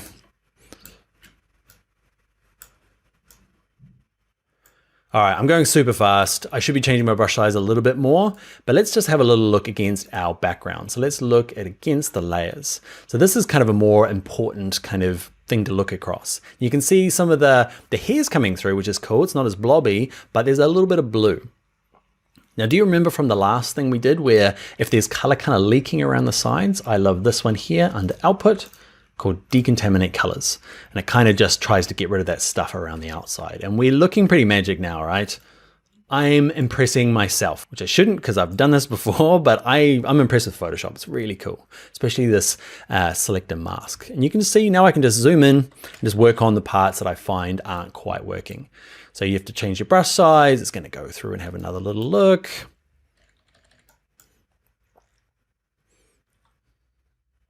Let's zoom out. Okay, see how convincing it is. I'm gonna probably have to go through and have a little look at doing a little bit more with the brush for these kind of bits that are still a little bit blue. But you can see if you've tried to do this in Photoshop before and like it's used to be impossible, okay? So selector mask has really kind of lifted that game for us. For things like here that are out of focus or trees and leaves that are kind of moving. So there is just times where it's just really hard. If you've got somebody with sandy blonde hair moving out of focus against the hay bale, selector mask is not going to be your super awesome selection trick. You need some sort of contrast. So if you're in charge of the photo shoot, make sure that there's some sort of contrast against your model or the product that you're shooting so that you can use tools like this later on in post. All right, I hope you have fun with it. I love it when it came out. Selector mask, you are awesome. Thank you, Photoshop. Let's get into the next tutorial where we start looking at smart objects. Hi there, in this video, we're going to look at what a smart object is. A lot of people ask me, why should I be using them? They're on lots of forums. People say, always use smart objects. Okay, we're gonna dive in, figure out the pros and cons for them right now in Photoshop. All right, so we're going to look at the two parts. We're going to look at smart objects for images, and then we'll look at it for things like logos and icons. They traditionally call vector objects. So to get started, make sure you've got 16A open, okay? 16A smart objects from the source files. Now let's bring in an image. Now we're going to do it our way, file, open. Okay, and let's open up the one called 16B, okay? Another image from Norwood Themes. Great, so we're going to use our trick, move tool, click, hold, drag, drag, drag. We've done this before. We're getting pretty good at it, right? Okay, and we've got our image here. It's really big, okay, lots of quality in there, awesome. And I want to scale it down. So what I'm going to do is I'm going to show you the wrong way, well, the way we've been doing it, and then the new fancy way. So I'm going to grab my edit, transform, and scale. Remember, I'm going to use my shortcut, Command T. I'll zoom out a little bit. Okay, I'm going to scale it down to something a lot more appropriate. And let's say I get it down to this size. For what reason? Mainly just to show you an example. Let's say I want to use it quite small. I'm going to remove the background. It's going to be this like little petite thing in here. Okay. I click return, done. And then later on, I'm like, actually what I might do is make it bigger. So I'm going to use my shortcut again, Command T on a Mac, Control T on a PC, and I'm going to make it nice and big. What you'll notice is, can you see the quality of this guy here? I want it nice and big in here. Okay, hit return, the quality just disappeared.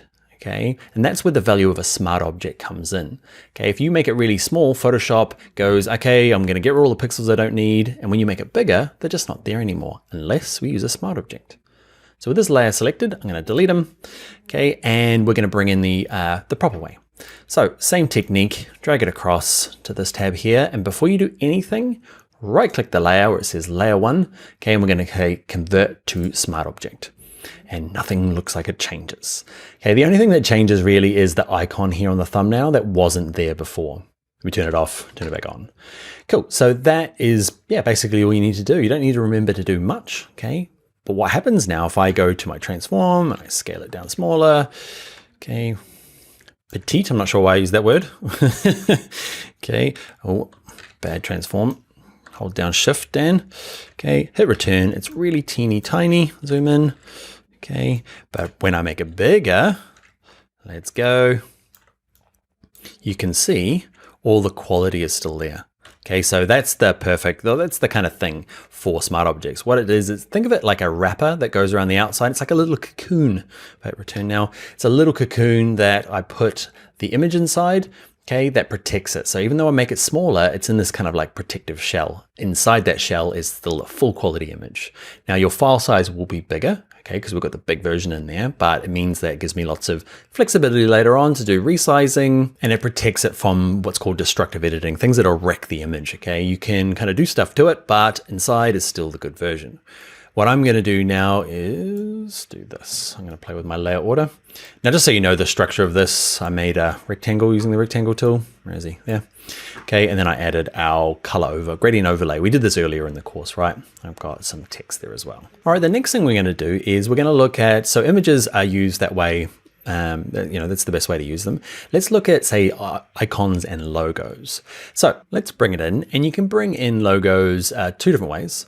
I'll show you two different ways because, yeah, there's just some people, if you've already got Illustrator skills, what you're probably going to be doing is working in Illustrator.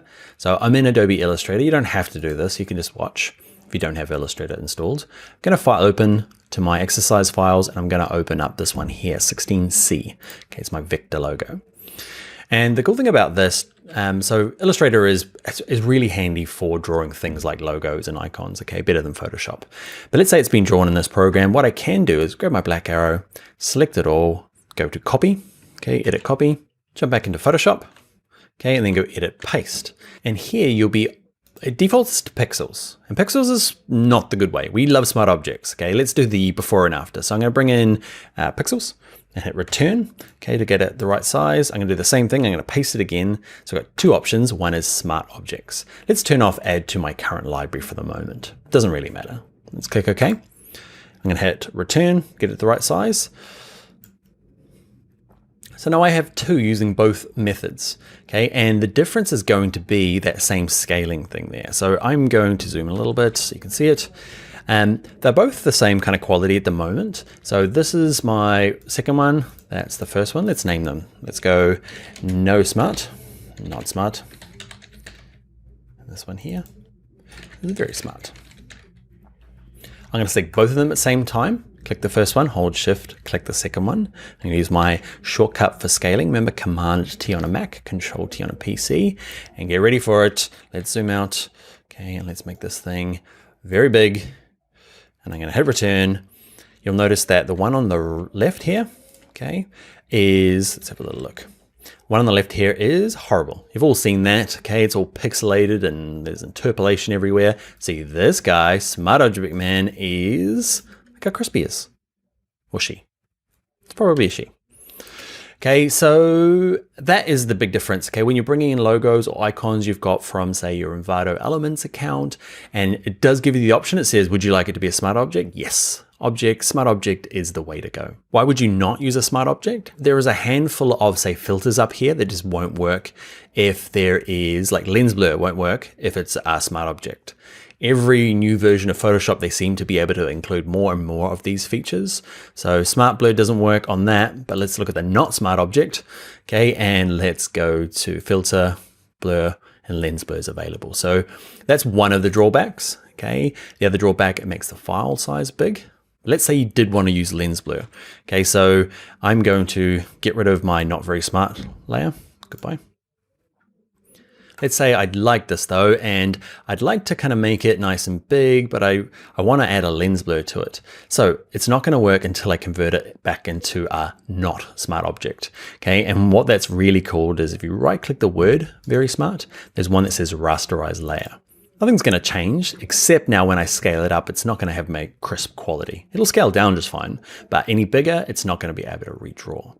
So I don't want to do filters, just kind of an example, I guess. I'm going to go to edit, step backwards until my little icon appears. I'm going to show you one of the other perks for using a smart object, especially with things like logos and icons.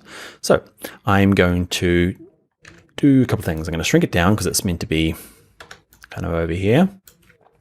My arrow keys just to tap it around on my keyboard. Let's make it white with this layer selected. We're going to use the effects and we'll use color overlay. And mine's already defaulted to white, which is cool. Click OK. So I've got that version, right? Now I want to use it in a kind of like a hero graphic way. So that big kind of thing you saw at the beginning, kind of covering the background. So I'm going to right click him. I'm going to duplicate him. I'm going to give him a name. Let's call him hero graphic. So I've got two of them now, kind of on top of each other. I'm going to scale this one up.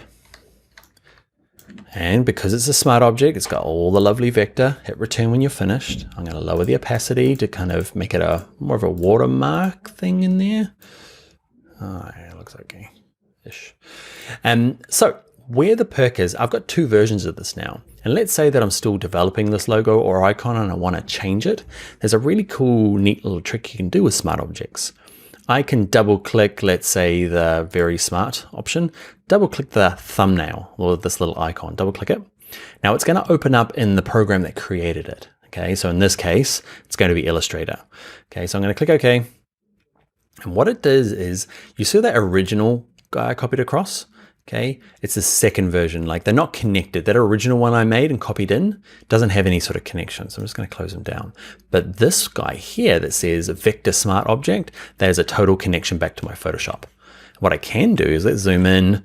Okay, I'm just going to do a real basic, use my white arrow and I click on this thing here and I'm just going to drag the point, move the handles. I don't know what I'm doing. Reckon it. Okay, so I'm just adjusting this. Okay, clients ask for changes or I just don't like it. When I hit save, so I'm going to go to File, Save, jump back into Photoshop. You ready? Can you see? It got that little tab there. Okay, that's a little thing we made. Okay, there he is there. And there's the big tab there. So they're connected together. Okay, so it makes for like lots of changes, especially if you're doing say you've got lots of you use the logo a few different times, okay? It's all connected. Even if you're just using it once, it's nice to be able to go inside, make a change and see it update across different artwork. I am totally wrecking this thing now, just because. Nope.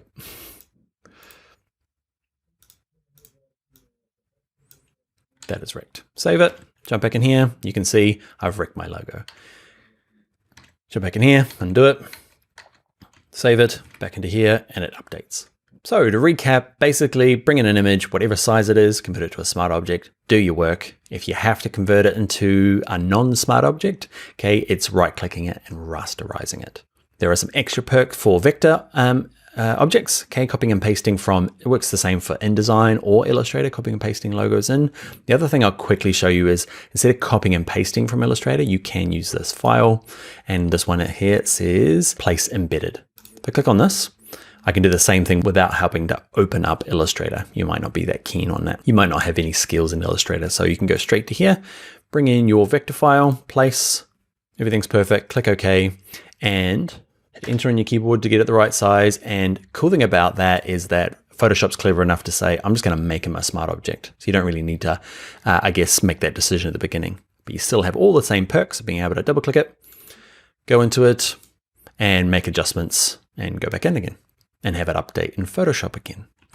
All right, smart objects, kind of confusing, easy with images. You're going to be in lots of images. So 100% smart objects all the time. All right, I think I just need to finish this video now and we'll get on to the next one where we look at some of the transform and warp tools. Pretty exciting, cool, fun Photoshop stuff. Let's jump into there now and get started. Hey there, in this video, we're going to take this kind of flat graphic at the top right here and wrap it around our coffee cup and stick it under the book and kind of make it so it interacts with the background. You can kind of see it there, all using the magical transform tools in Photoshop. Let's get into it. All right, so first up, I've got 17A transform. Okay, it's from Raw Pixel on Unsplash. And let's bring in our logo that we're going to try and morph around here. So let's go to File and let's go to Place Embedded. And we're going to start with this one here called 17B. We're going to use transform logo, 17B. Click on place. Yep, everything's perfect. Click OK. And then we're going to get it to the size we want. I'm happy how it comes in. I'm just going to hit return on my keyboard or enter. And remember from the last video when we talked about smart objects and we're like, Photoshop is awesome and it converts it to a smart object automatically. The very next video, that's going to cause us problems. Okay, so what we need to do is we need to learn some of these edit transform tools. You can do the basics while it's a smart object like scale and rotate, which we've covered already, and we'll cover skew. I never use skew. Okay, you might need skew. Okay, I'm gonna hit escape to say, no, I didn't mean that. So, not a smart object, it's not gonna work for us in this case. So we just right click the name and we go to this one that says rasterize layer.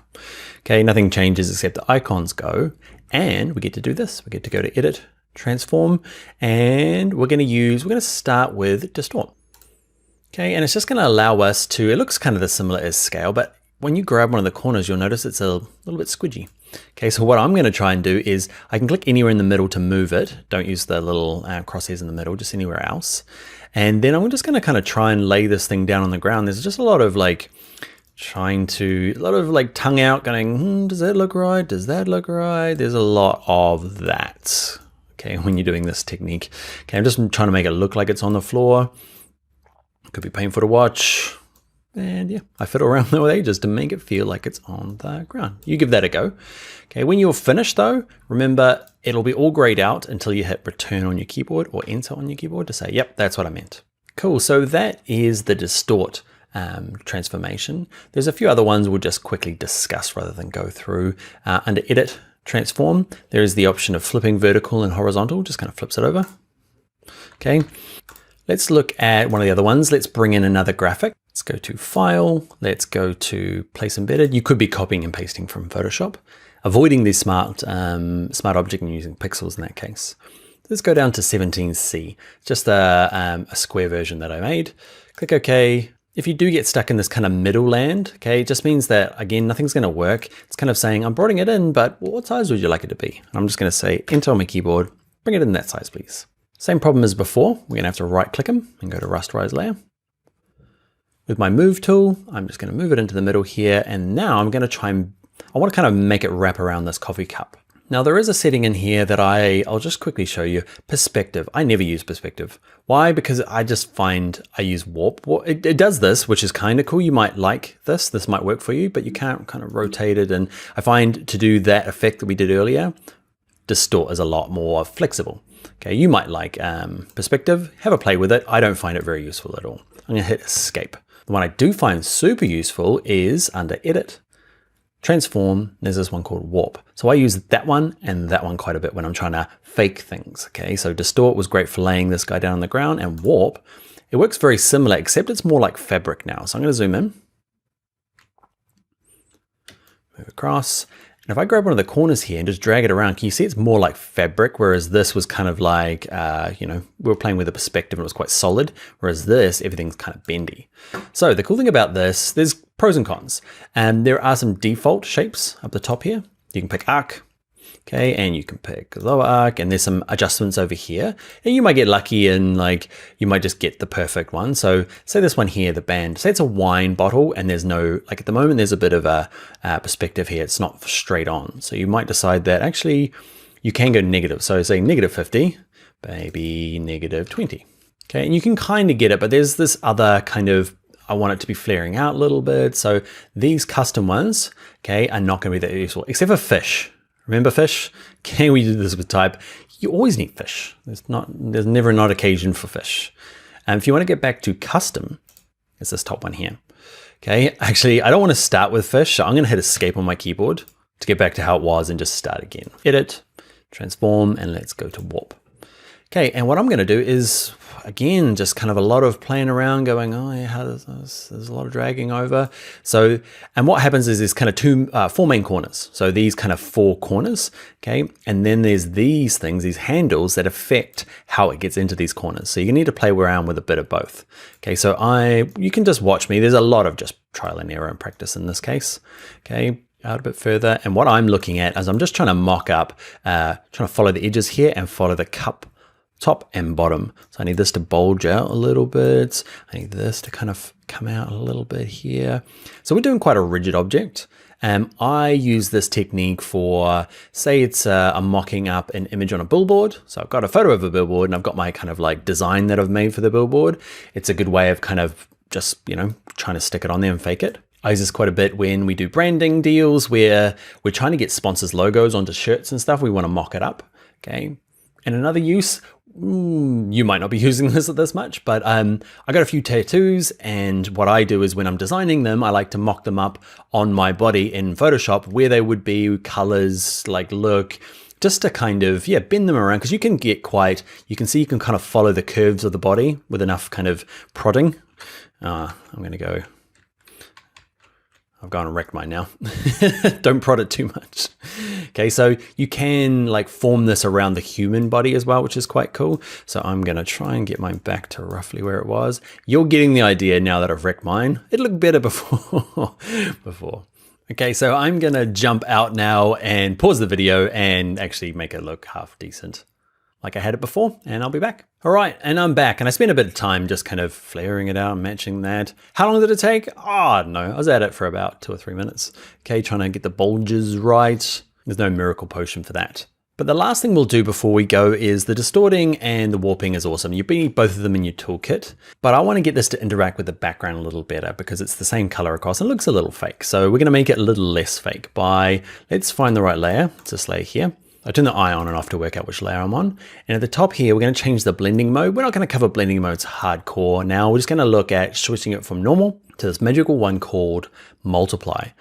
And you can see it just interacts with the background a whole lot better. It's the way that this layer interacts with the things underneath. It's the same with this layer here. If I click on my transform logo and I go into normal and multiply, you can see it just blends with the background. It changes the color a bit, but actually makes it feel a lot more realistic.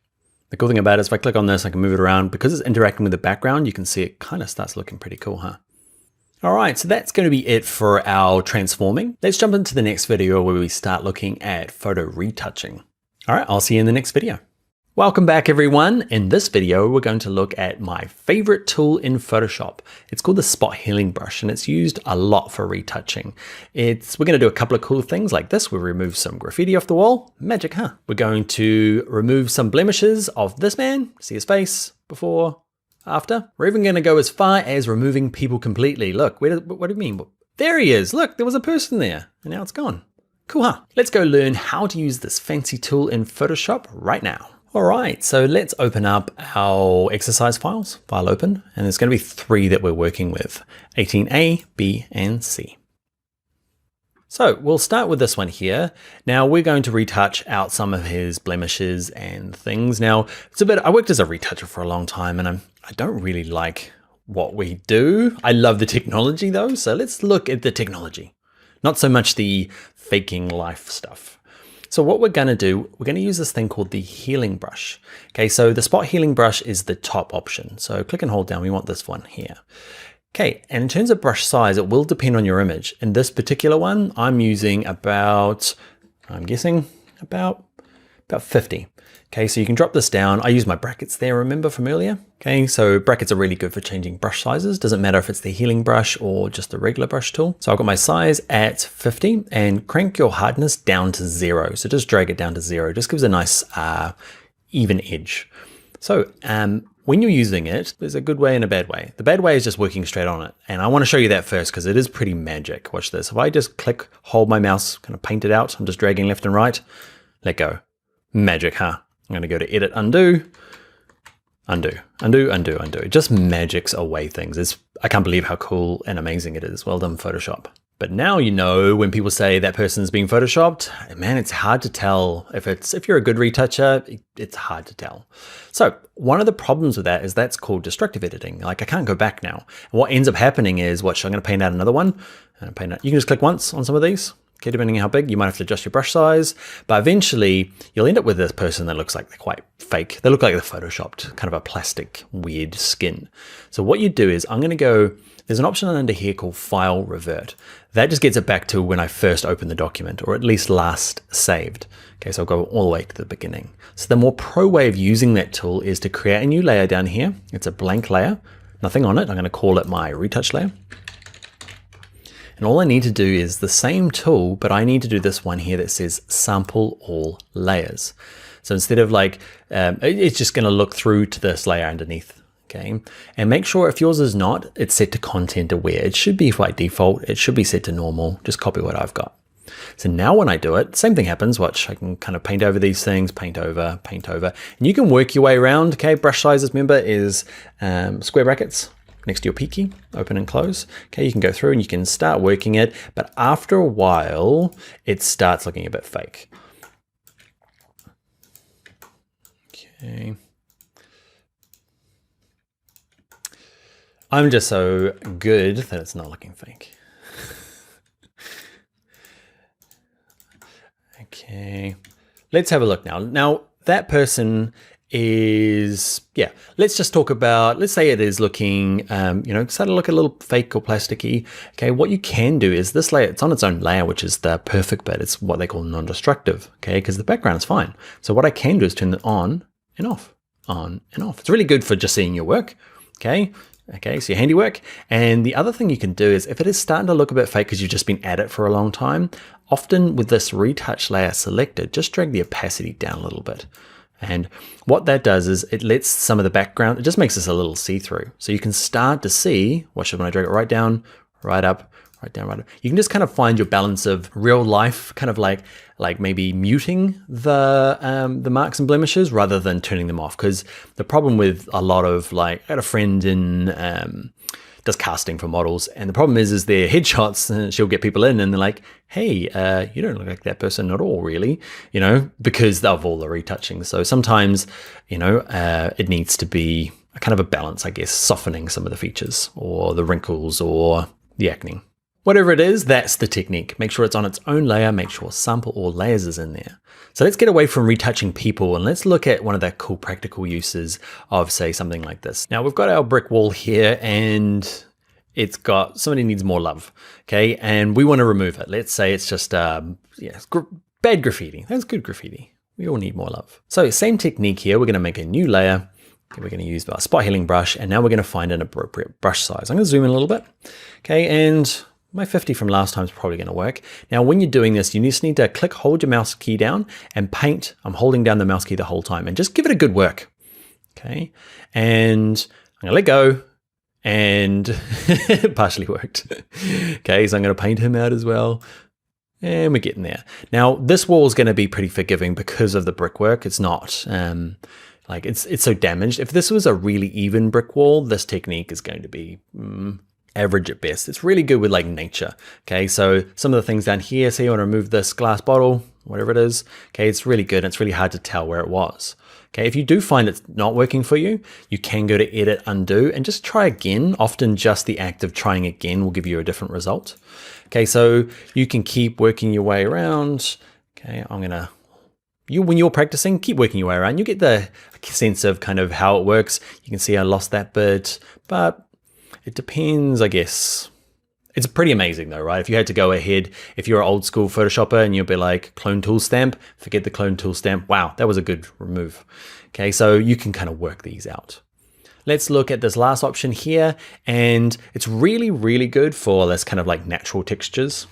Okay, so I'm zooming a little bit. My brush size, I'm gonna make a bit bigger. You can see I can click on this. Actually, bad Dan. New layer, make sure it's sample all layers. I'm going to just paint some of this stuff out. You can see pretty magic, huh? I can't believe how good this tool is. And it works amazingly because of this rough texture. If it was perfectly some sort of checkerboard, it wouldn't work because there's too many repeating patterns. Now, where it doesn't work, and sometimes it does, sometimes it doesn't. I grabbed this example, assuming that I couldn't mask out this person. I'm like, no way, it'll do badly. But then I went and made a big paintbrush and I painted her out. And then Photoshop did some magic. I have to wait a little while because it's doing its best, but then she just disappeared. And I was like, not a good example.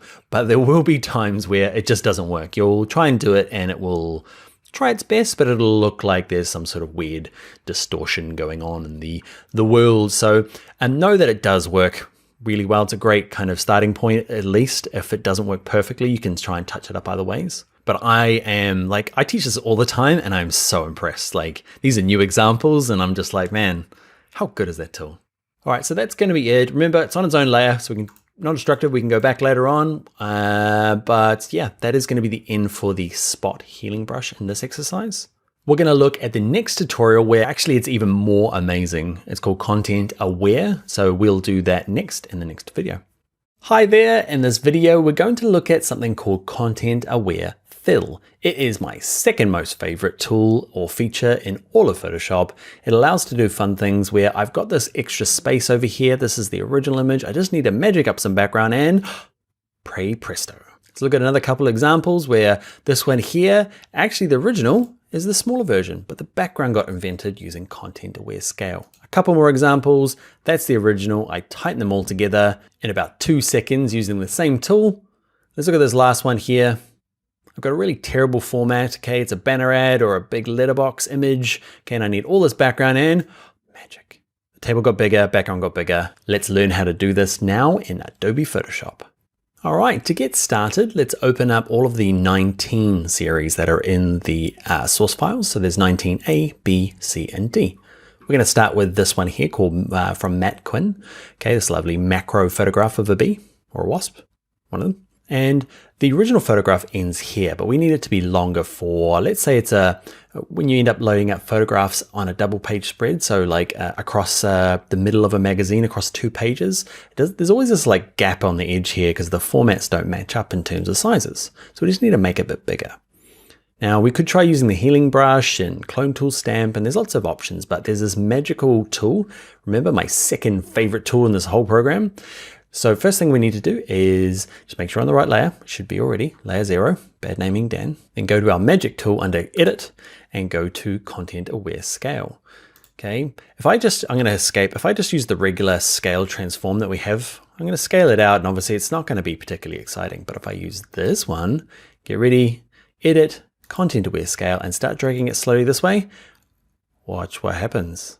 Magic, huh? The background gets bigger, but the bee/wasp and flower stay exactly the same. When you've got it to where you want, hit enter and dance around, because that is a super cool, useful tool to use. Okay, so let's say we're going to use this one here. Okay, now it's not going to work in every instance. If you're like, oh goodness, that is it. That's the only tool I need. Okay, it works. I've picked some images that work particularly well. It works really good when there's an object and some generic background. If this was cropped in really kind of like this, really small like this, it's not going to work very well. Okay, so it doesn't work on all. Give it a test. And we'll look at a few examples now and see how to work it. So this one here, what we need to do for it to work is I need to go to edit and look, content aware scale doesn't work on this image here. So we're in 19B, we're looking at Catherine Hanlon's. So for this to work, we've run into this problem a couple of times. Remember the background, it's got a lock on it. So double click the word background, give it a name. This is Helen's. And what we're going to do is I'm going to zoom out a little bit. Okay, and I need to extend, because I want to make it, say, a Facebook profile, you know, the top of Facebook where you've got the big, it's called like a letterbox kind of format where it's kind of wide. So I'm going to use my crop tool. Originally in this one here, I did that for you. Okay, remember we had it this size. Okay, so we'll do it together this time. So using the crop tool, you can see here, earlier we crop things down, but you can actually crop things out. Okay, so I'm cropping it out so that I've got this extra room here.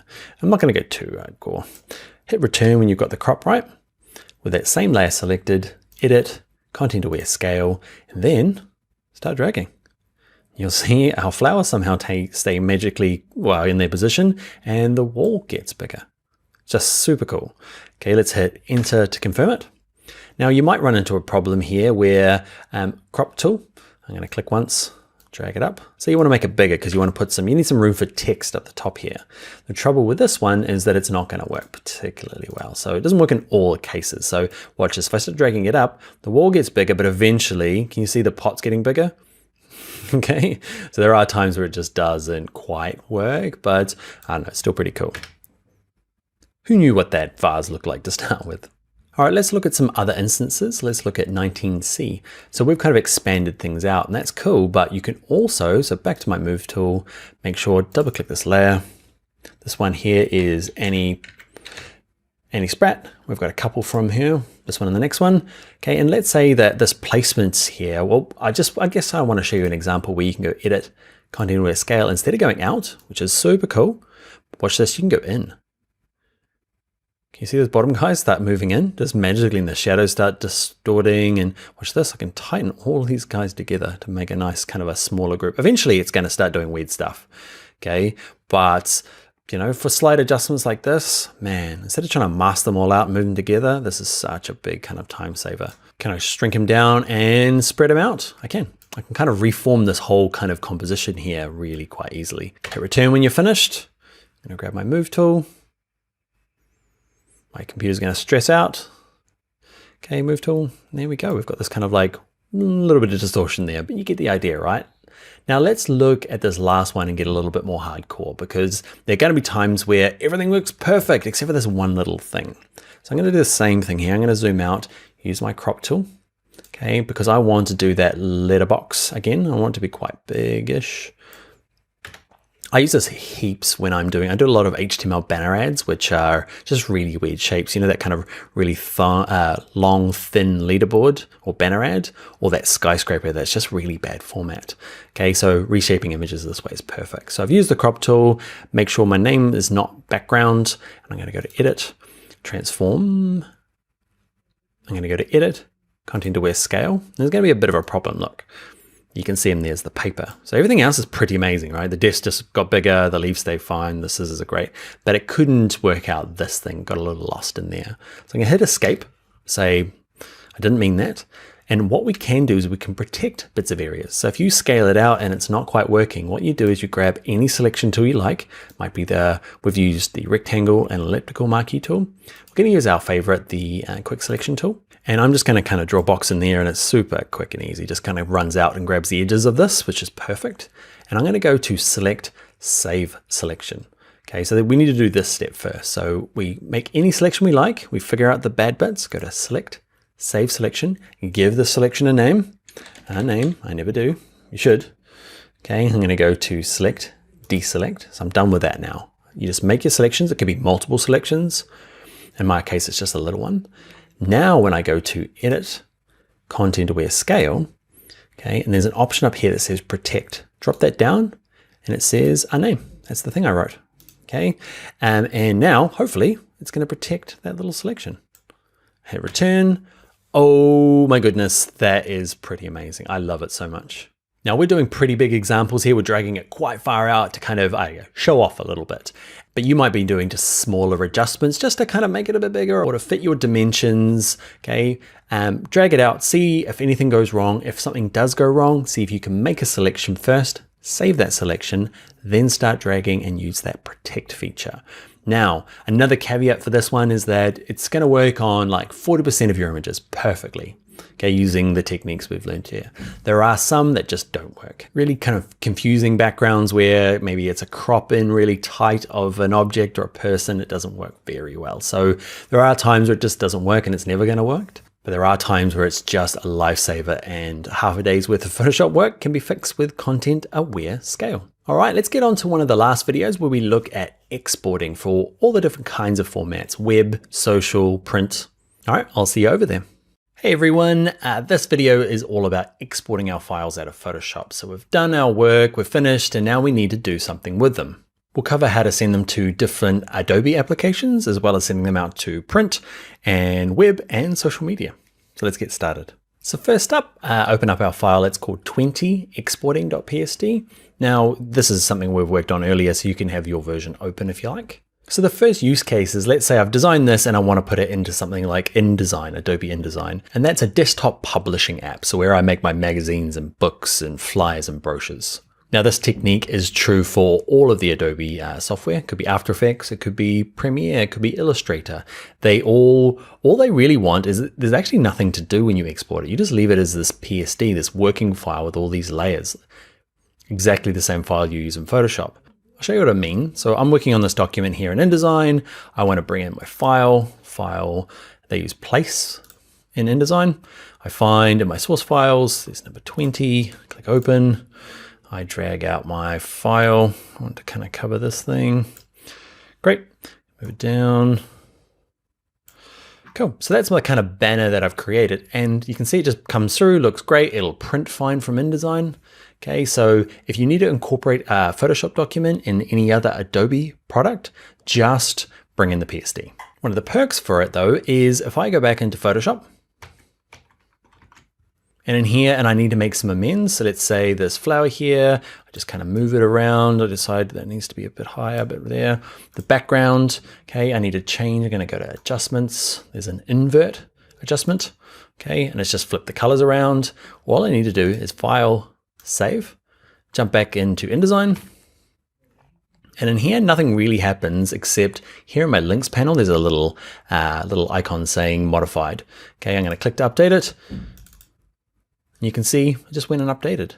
Okay, so it's a really quick and easy way to work within other Adobe products. It's just to use the PSD, and the cool thing is that when you edit the Photoshop document, it flows into other products. Now let's look at another use case where we want to go to print. So let's jump back into Photoshop. So here in Photoshop, I need to send this to a printer, okay? Either my home printer or email it to somebody to get commercially printed. It might be a flyer or a business card. And in this case, because there's text and maybe a logo, we're going to use the PDF format. Okay, so we'll do that one first, and then we'll look at maybe just using a kind of straight up image. So this one here, if I want to send this to the printer file, we use the Save As instead of Export. Okay, click on Save As. There's an option in here. If you click on the word PSD, okay, or Photoshop, find the one that says Photoshop PDF. Okay, I'm going to put mine on my desktop. Okay, desktop even, and give it a name. I'm going to click Save, click OK. There's a lot of warning dialogues when we're using this particular save method, because what we want to do is we want to turn this off. With that on, it's basically just a Photoshop file, and the file size is huge. Okay, we don't need that. We're sending it to the printer. We don't need them to have all the Photoshop kind of adjustment layers. We just want it to retain all the image, the transparencies, and any vector that we're working with, like the type. So we've turned that off, and up the top here, just make sure you're on high quality print. Watch, if I go back to high quality print, it turns this back on. So I turn it off, and it's high quality print modified. If you see modified, don't sweat it. All it means is that you turn that off. You click save, and it freaks out and says, hey, normally, I think I've turned my warning off. It says, hey, you sure you want to turn those things off? And you say, yes, I do. Cool. I'm going to close that down now, and let's have a look. No, let's not close it down now. Let's have a look at my desktop. There he is there. There's my PDF. Okay, the cool thing about him is he's a real small file size compared to the original. The original that we opened was about 20 megabytes, and it still retains all the niceness, the good quality. Any type has really crisp edges, so that's a great way of sending stuff to the printer. Let's explore a different exporting use case. This is kind of more simple. Remember we did the retouching earlier, and let's say now I need to send it to somebody to get printed. Okay, it's going to a photo lab to get printed on nice stock. They don't need a PDF. The PDF will work fine. What they'll probably be looking for is a JPEG. And let's look at using a print JPEG. You do it under File, Save As again. And there's lots of options in here for JPEG. What you want is just the standard JPEG, none of these other ones. Click on that. I'm going to stick it on my desktop. I'm going to call this, that's not my desktop. I'm going to call this model. Okay, click Save. And this is where I guess it's quite important. If you're sending this, we've done some retouching. It's a great photograph. We want to keep it as large as we can.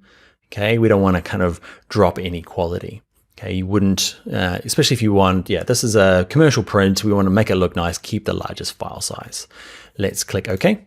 Let's check my desktop now. And now I've got my JPEG. Okay, how big is he?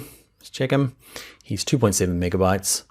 So still really small, but it will print really nicely. The difference between that and say the PSD we had before is there's no layers left in this one. You can see in my Photoshop document, okay, there's actually 2 layers. This JPEG is a flat pancake, but perfect for sending to the printer because they don't need to see your separate layers. They just want a kind of a nice, compact, small, good quality file to print.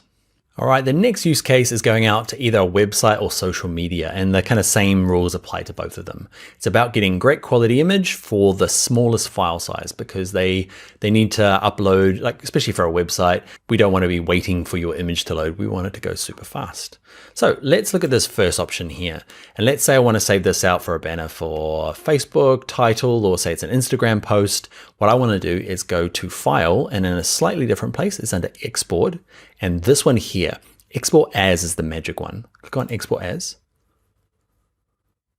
If you're using Save for Web, it works okay. Export As is better, in my opinion. Okay, so in this one here, because there's no transparency, by transparency, remember there's no like checkerboard in the background, there's no kind of like hole in the background. In this case, a JPEG is going to be the best.